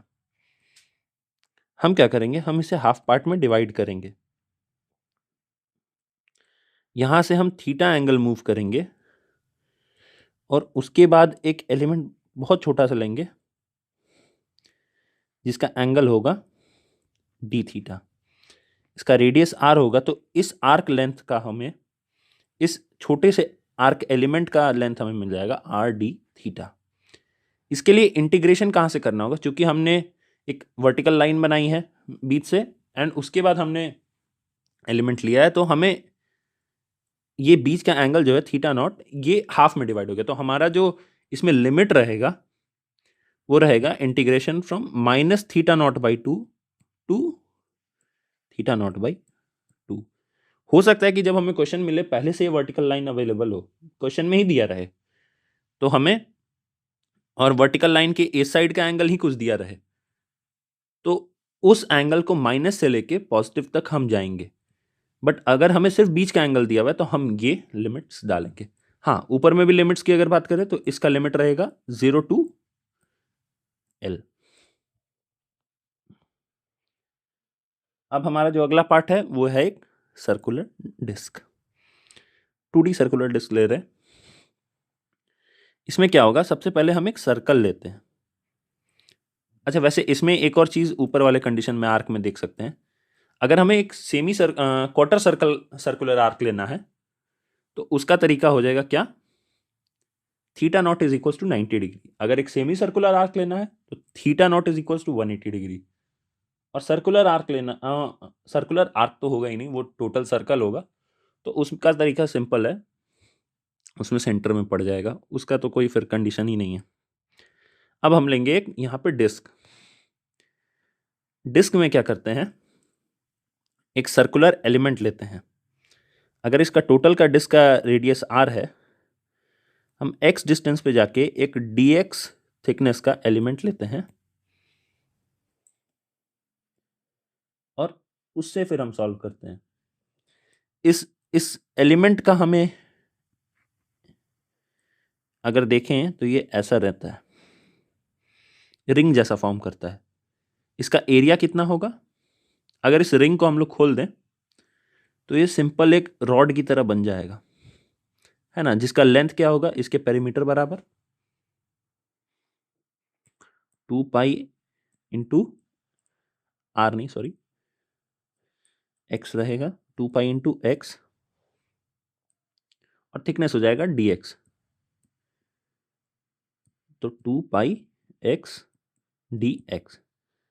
अब इसका अगर हम लिमिट लेते हैं तो हम लेंगे 0 टू आर। अगर ये एक सेमी सर्कुलर डिस्क रहता, इसमें से 2 हट जाता, सिर्फ पाई एक्स रह जाता, क्योंकि आधे का फिर हम एलिमेंट लेते। अगर ये क्वार्टर सर्कुलर डिस्क रहता तो ये सर्कल में सीधा डिवाइड बाई 4 मार देते,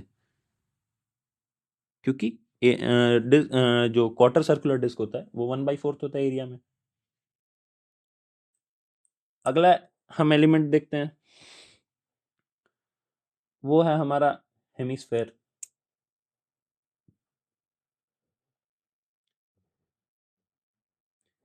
हेमिस्फेयर में कैसे लेंगे देखते हैं।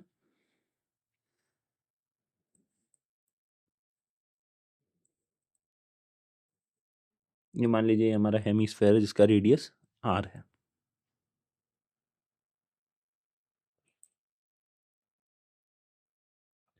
अच्छा, हेमिस्फेयर में भी दो टाइप्स हैं, एक सॉलिड हो सकता है, एक हॉलो हो सकता है। सबसे पहले हॉलो देखते हैं,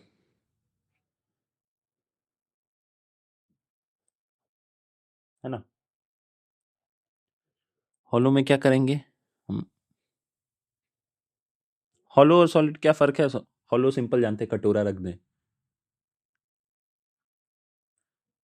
इसमें एक वर्टिकल लाइन बनाए। अगेन सेम चीज हमें करना है। ये मान लेते हैं, हम ये एलिमेंट लेते हैं,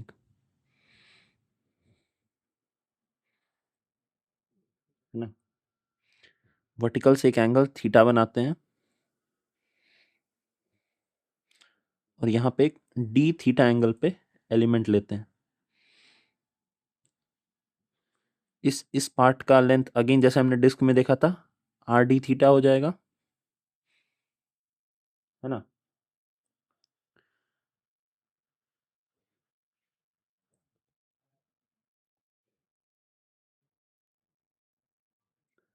अगर ये टोटल लेंथ मेरे पास आर है, टोटल लेंथ मेरे पास आर है,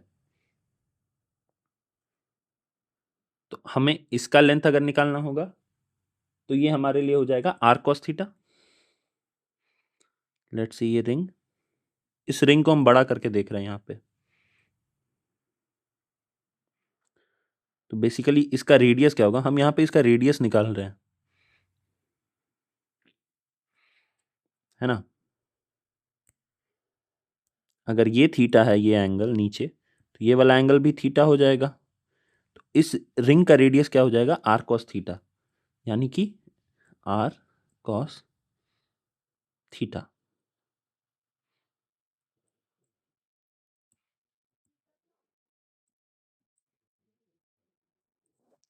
और इसका थिकनेस हो जाएगा मेरा आर डी थीटा, जैसे ऊपर हमने निकाला था।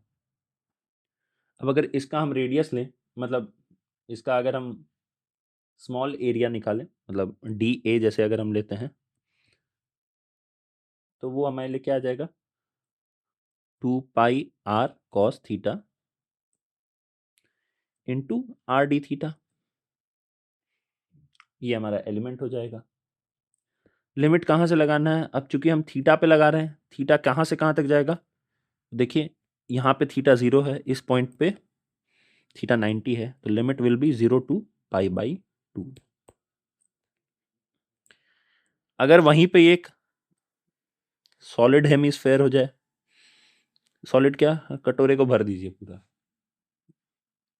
तो उसमें हम अलग अलग हॉलो हेमिस्फेयर्स ले सकते हैं, है ना। हम मान सकते हैं कि मान लीजिए ये टोटल रेडियस आ रहा है, तो एक्स रेडियस का एक हॉलो हेमिस्फेरिकल शेल ले लेते हैं और फिर उसको इंटीग्रेट करते जाते हैं,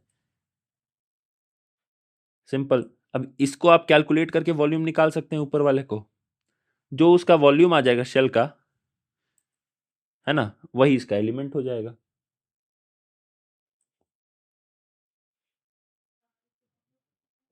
अब अगला जो चीज है हमारा वो है सॉलिड ना स्फेयर।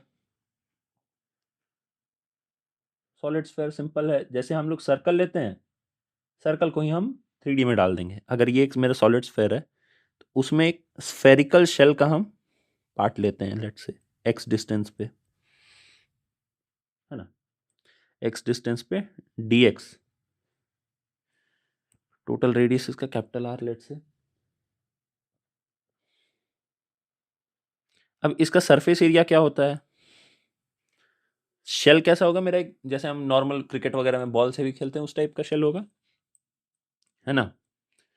शेल का थिकनेस है मेरा dx, शेल का अंदर का एरिया कितना हो जाएगा, स्फेयर का सरफेस एरिया हो जाता है 4πr²। हाँ, तो इसमें आ जाएगा 4πx², इंटू थिकनेस कर देंगे dx। लिमिट कहाँ से कहाँ तक अगर हमें लगाना है तो 0 टू कैपिटल R। ये हमारा सिंपल तरीका है लेने का एलिमेंट्स। जब इंटीग्रेशन करेंगे तो जैसा भी एलिमेंट लेंगे हम वैसा इंटीग्रेशन करेंगे। सॉलिड कोन का मैंने ऊपर बता ही रखा है, सिंपल सा तरीका है। जैसा क्वेश्चन आएगा उसमें इंटीग्रेशन में ले लीजिएंगे हम लोग, जो भी आए आप लोग एलिमेंट्स ले लीजिएगा उसी अकॉर्डिंग में। ये था तरीका हमारे एलिमेंट्स का। अब जो हमारा अगला टॉपिक है दैट इज सेंट्रॉइड। सेंट्रॉइड जो मैंने सबसे शुरू में बताया था कि it is the geometrical centre of the body. Geometrical centre निकालने का तरीका क्या है, सबसे सिंपल एंड सबसे इजी जो हम लोग शुरू से पढ़ते आए हैं, जो भी फिगर दिया हो उसके एक्स वाई कोऑर्डिनेट्स लिख दीजिए, जितने भी उसके पॉइंट्स हैं सबके एक्स वाई कोऑर्डिनेट्स, है ना, जितने भी उसके एजेस हैं। एंड सिंपल तरीका है, अगर एक्स कोऑर्डिनेट निकालना है सेंट्रॉइड का तो इट इज, लेट्स से उसमें n एजेस हैं, x1 plus x2 plus x3 till xn कर देंगे हम लोग, divided by n। Again y centroid कैसे लिखेंगे, y1 plus y2 plus y3 till yn कर देंगे, divide by n। Very simple. Centroid को निकालने का, लेट से आपको कोई कॉम्प्लेक्स फिगर दे भी देता है, मैं मान लेता हूँ एक, मान लीजिए ट्रापीजियम भी दे दे, है ना, कुछ इसके साइड लेंस दे देगा ABCD फॉर एग्जाम्पल मैं कह रहा हूँ, और बोल दे इसका सेंट्रॉइड निकालिए, किसी एज से या किसी कॉर्नर से बोलेगा। मैं मान लेता हूँ अगर इस कॉर्नर से बोल दे हमें, यहाँ बोल दे कि इस कॉर्नर से निकालिए, सिंपल क्या करना है, इसका इसको O ओरिजिन मान लीजिए, है ना, ये हमारा एक्स एक्सिस, ये हमारा वाई एक्सिस। अब हम पॉइंट्स का लेंथ निकाल सकते हैं, इसका कितना हो जाएगा C,0, ये हो जाएगा मेरा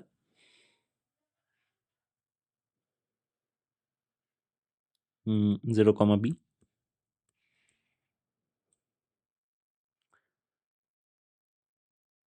इसका लेंथ कितना आ जाएगा हमें A,B, और ओरिजिन हमारा 0,0 पे है। जितने भी मतलब आपको आ जाए वैल्यूज, जो भी आपके पॉइंट्स आ जाए, 4 कोऑर्डिनेट्स हैं, 4 पॉइंट्स हैं आपके, चारों को XC YC में पुट कीजिए, जो भी आपका वैल्यू आएगा वही सेंट्रॉइड होगा, उसका लेंथ निकाल लीजिएगा डिस्टेंस फार्मूला डाल के। बहुत बहुत ही इजी और सिंपल तरीका है, कॉम्प्लेक्स फिगर का देगा भी, 2-4 मार्क्स में आपके आ सकता है, इजी है, स्कोरिंग है, आए तो आराम से निकाल लीजिएगा उसे। कुछ फिगर्स के सेंट्रॉइड याद रखने हैं जो कि मैंने नीचे यहाँ बना रखे हैं, देख लीजिए सारे। इन सब का प्रूफ या डेरिवेशन हमें नहीं पढ़ना है, नॉट इन सिलेबस। अगर रेक्टेंगल है उसका B/2 H/2, ट्राइंगल है B/3 H/3, सर्कल है ऑन दी सेंटर, हमने नीचे से माना है इसलिए D/2 D/2 दोनों साइड से ले रहे हैं। Semi circle is important, 4R/3π, origin यहां पे माना गया है नीचे, this is our origin, this point. Quadrant में भी सेम तरीका है, अब जैसे हमने इसमें 4r/3π माना था ना, इसमें वैल्यू 0.0424 लिखा है, सॉरी 0.424r लिखा है। इसका भी सेम तरीका है, 4r/3π, 4r/3π। ऑरिजिन यहाँ पे अगेन, ठीक है, ट्रपीजियम का दे रखा है, सेम चीज़ है जो ऊपर हमने देखा है, उसको सॉल्व करके इनने बना दिया है, इनने ऑरिजिन इधर यहाँ डाला है। मतलब ये जहाँ टेबल जहाँ से मैंने लिया है उसका देने का ये तरीका है। तो ये थे हमारे जो मेन 3 सेंटर्स हमने पढ़ने थे, centre of mass, centre of gravity and centroid. अच्छा, जो लोग बोलेंगे कि सेंटर ऑफ मास तो पढ़ा है नहीं, सेंटर ऑफ मास का डेफिनेशन तो मैंने शुरू में ही बता दिया था कि जहाँ पे पूरे बॉडी का मास कंसंट्रेट कर सके। एंड मैंने ये बताया था कि जो न्यूमेरिकल वैल्यूज है, जो भी स्मॉल बॉडीज या bodies very close to earth surface हम देखते हैं, वहाँ पे सेंटर ऑफ मास और centre of gravity numerically equal होते हैं, सेम होते हैं। इसलिए उसको दोबारा मैं सॉल्व करके या बना के नहीं दिखाऊंगा, जो वैल्यूज आपके इसमें दिए गए हैं सेंटर ऑफ ग्रेविटी में, उसी को कंसिडर कर सकते हैं। अच्छा, कुछ क्वेश्चंस आते हैं जहां पे हमें मास की जगह पे एरिया या वॉल्यूम दिया रहता है। वैसे तो जब मैं न्यूमेरिकल प्रैक्टिस का वीडियो बना के लाऊंगा तो उसमें ये चीज़ दिखा दूंगा, बट ऐसा जब भी सिचुएशन आए जहाँ पे मास की जगह पे, जैसे यहाँ पे हमने फॉर्मूला में m1 डाल रखा है, उसके जगह पे अगर एरिया या वॉल्यूम आ जाए तो हमें सॉल्व करते टाइम ये क्वेश्चन आपको इसमें ज़्यादा मिलेगा, सेंट्रॉइड वगैरह निकालने में ज़्यादा आपको मिल सकता है, या फिर मोमेंट निकालने में आपको ज़्यादा मिल सकता है ना। सेंटर ऑफ ग्रेविटी तो डिपेंड ही या तो ग्रेविटी पे करेगा या सेंटर ऑफ मास मास पे डिपेंड करेगा। बट अदरवाइज आपको कोई क्वेश्चन मिल जाए जहाँ पे एरिया या वॉल्यूम दिया है, तो आपको सिंपली प्रिंसिपल ऑफ मोमेंट्स लगाना है एंड उसमें जो भी वैल्यू आपके गिवन है वो पुट कर देना है ना। डिस्टेंस इनटू एरिया दिया रहे एरिया, वॉल्यूम दिया रहे वॉल्यूम।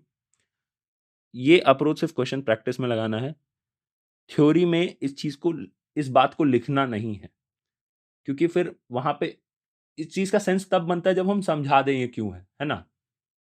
आप इसको एज एज अ स्टेटमेंट आप यूज नहीं कर सकते, ये कोई साइंटिस्ट की बोली हुई बात नहीं है, क्वेश्चन अटेम्प्ट करने का ये अप्रोच है। सो अब जो कि हमारा सेकंड लास्ट टॉपिक है, that is moment of inertia. वैसे ये लास्ट टॉपिक ही कह सकते हैं, जो बचा हुआ है वो इसी का पार्ट है। मोमेंट ऑफ इनर्शिया को देखें, it is defined as the quantity expressed by the body resisting angular acceleration, which is sum of product of mass of every particle with its square of distance from axis of rotation। सुनने में बहुत ही मतलब भारी सा definition है, but ऐसा है नहीं। अगर हम लोग याद करें, रोटेशन जो टॉपिक हम लोगों ने 11th में पढ़ा था, बहुत ही टफ टॉपिक, उस समय अच्छे अच्छों का हवा निकल जाता था उसमें, एक्चुअल में वो टफ था। बट रोटेशनल एक्सिस के अबाउट जब भी हम निकालते हैं, अगर हम अपने नॉर्मल एक्सिस में निकालें, नॉर्मल कोऑर्डिनेट्स एक्स वाई और जेड में, तो वहां पे हम जो भी चीज, जिस चीज को, जिस क्वांटिटी को हम मास कंसिडर करते हैं, रोटेशनल एक्सिस के अबाउट जब हम निकालते हैं, उसी चीज को हम मोमेंट ऑफ इनर्शिया निकालते हैं, है ना। मैथमेटिकली इसका वैल्यू क्या है कि इट इज, जो भी एक तो जो हमारा मास हो उसको, लेट्स से ये कोई हम एक्सिस कंसिडर करते हैं,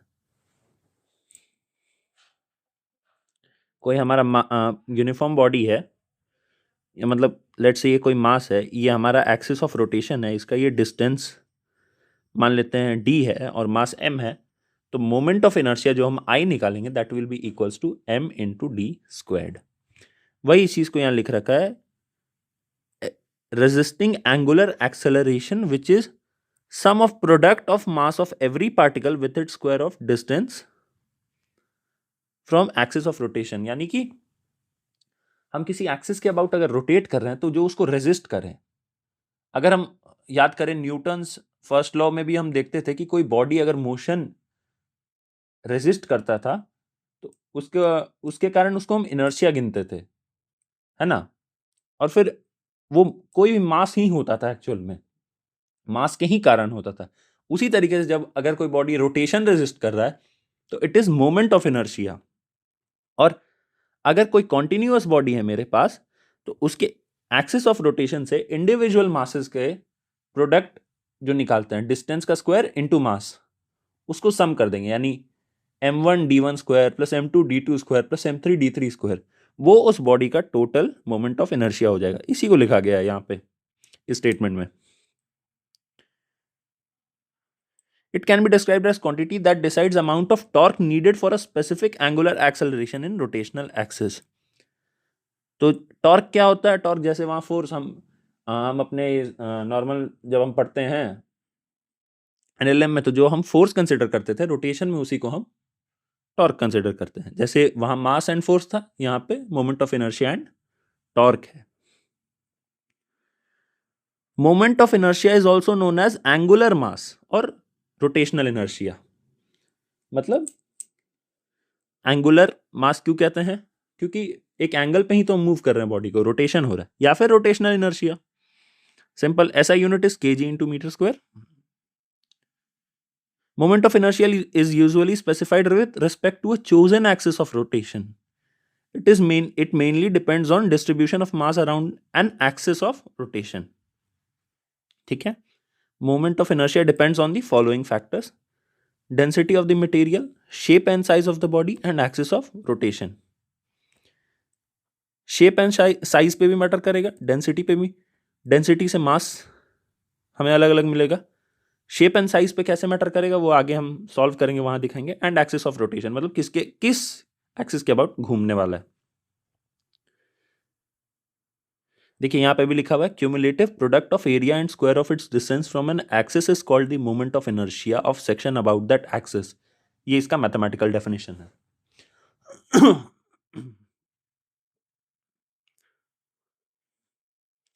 ठीक है, जैसे यहां पे एरिया लिए हैं इनटू डिस्टेंस का स्क्वायर निकाल दिए। अब ये एरिया से कैसे आ जा रहा है? तो जब हम एक्स और वाई एक्सिस में कोई बॉडी को लेट से दिखाते हैं, तो यहाँ पे यूनिफॉर्म बॉडी हो या ना हो, इसकी कोई ना कोई तो फिक्स डेंसिटी होगी। अगर हम सिग्मा लिखते हैं तो मास अपॉन एरिया ही तो लिखते हैं, रो लिखते हैं, मास अपॉन वॉल्यूम लिखते हैं, मास अपॉन लेंथ भी लिखते हैं। तो ये सारे क्या हैं? ये सब टाइप्स ऑफ डेंसिटीज ही तो हैं। तो अगर मास को हमें कन्वर्ट करना हो डेंसिटीज में, तो बस सिंपली मल्टीप्लाई करते जाते हैं। तो 2D में हम एरिया निकालते हैं, इसलिए यहाँ पे एरिया से सॉल्व किया गया है। Moment of inertia of the section about x axis, ठीक है। Similarly, the moment of inertia of section about y axis is given as this। अच्छा, यहाँ पे ये देखना है कि x axis के अबाउट अगर निकालना है तो हम y स्क्वायर कर रहे हैं। क्यों? क्योंकि x axis से जो perpendicular distance of the point होगा वो हमेशा y एक्सिस होगा, एंड y के साथ भी सेम यहाँ पे x हो जाएगा। कुछ 2D शेप्स के हमें यहाँ पे सॉल्व करके निकाल के दिखाए गए हैं। कैसे सॉल्व होगा इसका प्रूफ नहीं आता है, ये चीज याद रखना है। लेकिन रेक्टेंगल का b d cube by 12, triangle का b h cube by 36, circle का pi d power 4 upon 64, semi circle का pi d power 4 upon 128, and quadrant का pi d power 4 upon 256। Same चीज है। अब दो बातें इसमें याद रखनी है हमें, एक है पैरेलल एक्सिस थ्योरम एंड दूसरा है परपेंडिकुलर एक्सिस थ्योरम। ये क्या कहता है कि मान लीजिए हमें कोई बॉडी मिला हुआ है ना, तो उसमें कोई एक्सिस पास ऐसे कर रहा है जिसके about moment of inertia I है ना। ये लेट्स से ये इसका सेंटर ऑफ मास है जिसके about moment of inertia I है, एंड कोई सॉरी दूसरा एक्सिस दिया है जिसके अबाउट हमें आई निकालना है। ये let's say I C given है मुझे, और यहाँ पे आई निकालना है। तो ये कैसे निकालेंगे? अगर इन दोनों के बीच का डिस्टेंस d गिवन हो तो I is equals to I C plus mass of the body अगर m है m d स्क्वायर्ड। ये है पैरेलल एक्सिस थ्योरम। अगर ये दोनों एक्सिस पैरेलल हैं तो ये हमारा पैरेलल एक्सिस थ्योरम। सिमिलरली अगर परपेंडिकुलर एक्सिस थ्योरम की बात करें तो कोई भी हमें बॉडी गिवन है, इसमें लेट से दो एक्सिस के अबाउट हमें दिया हुआ है, I x I Y late से गिवन है, ये दोनों म्यूचुअली परपेंडिकुलर है, 3D बॉडी है। अगर हमें आई जेड के अबाउट निकालने पूछा जाए कि कैसे निकालते हैं, मतलब सॉरी क्या होगा इसका मोमेंट ऑफ इनर्शिया। तो तरीका सिंपल है, I Z is equals to I x plus I Y, condition being तीनों म्यूचुअली परपेंडिकुलर होने चाहिए। लेट्स से इसके एग्जाम्पल आगे हमारे हैं, जो जो हम 3D डायग्राम्स में भी मोमेंट ऑफ इनर्शिया पढ़ेंगे तो वहां पे इनके यूजेस एंड एग्जाम्पल्स आपको दिखेंगे। अब जैसे ये है, ये मेरा रॉड है, आई एक्स के अबाउट पहले निकालते हैं तो ml स्क्वायर बाई 12 आ रहा है। आई जेड भी इसके बराबर ही होगा, क्योंकि आई एक्स हो या आई जेड हो, इस लाइन के दोनों ही म्यूचुअली परपेंडिकुलर हैं। मतलब ये जो भी रॉड हमने थिन रॉड ले रखा है, आई वाई के अबाउट 0 है। क्यों? क्योंकि वाई तो बॉडी खुद ही एक्सिस पे पड़ रहा है, तो एक्सिस से डिस्टेंस कितना हो जाएगा? 0, इसलिए आई वाई के अबाउट 0 है। अच्छा, यहां पे हम परपेंडिकुलर एक्सिस को अप्लाई करके देख सकते हैं, I x plus I y is equals to I z. I x dash दे रखा है, इसका कोई काम नहीं, इग्नोर।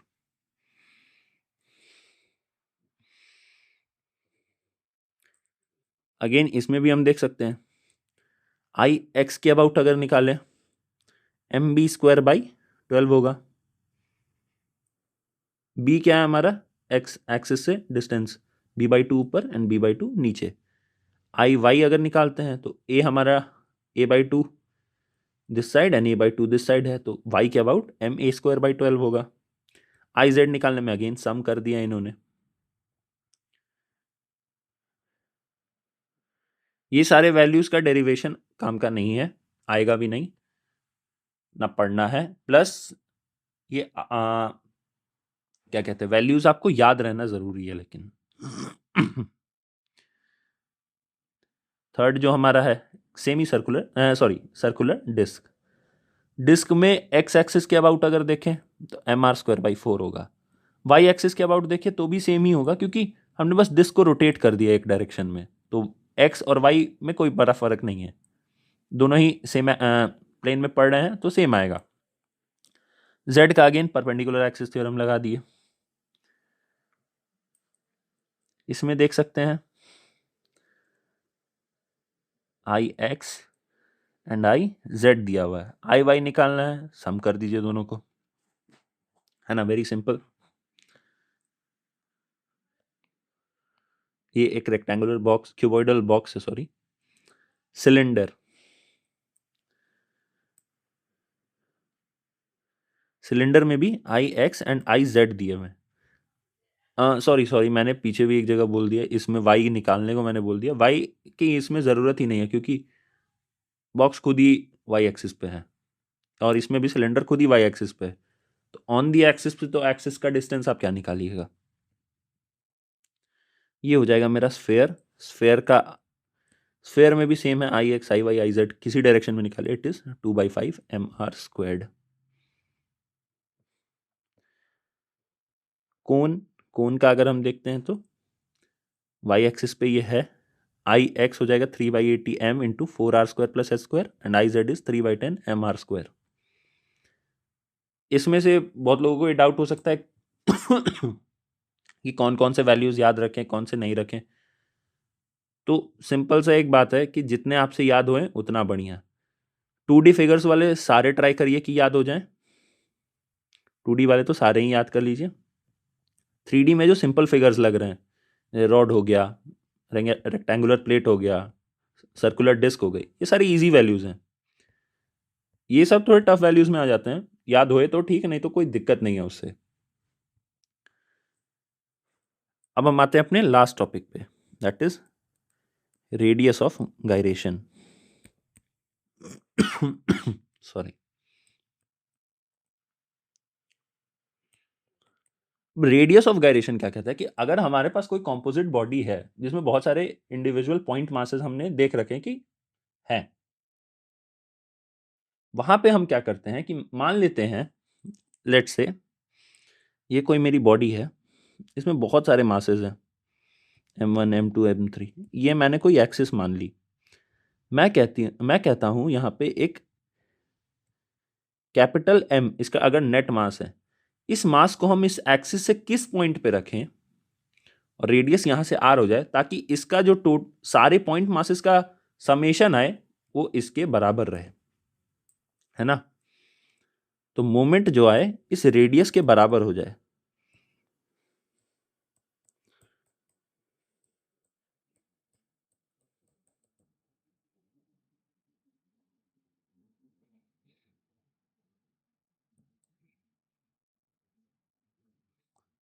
जितने भी अब पार्टिकल्स एनलेट से पार्टिकल्स हैं तो उसके अकॉर्डिंग रहे, है ना। रेडियस ऑफ गायरेशन भी अगेन इसका भी कोई प्रूफ नहीं है, एंड इसका सिंपल सा फॉर्मूला है, R is equals to root over I upon a. A क्या है यहाँ पे, ए हमारा एरिया,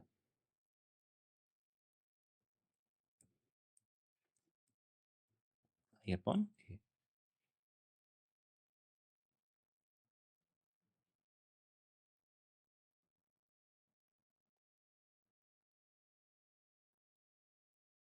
तो ये यहाँ तक ही हमारा यूनिट 1 यहाँ पे कंप्लीट हो गया है। इसमें हम जितनी भी चीज़ें थी पढ़ चुके हैं शुरू से लेकर अंत तक। ये लास्ट पार्ट था हमारा यूनिट 1 का, जो कि यहाँ पे भी कंप्लीट हो गया पूरा।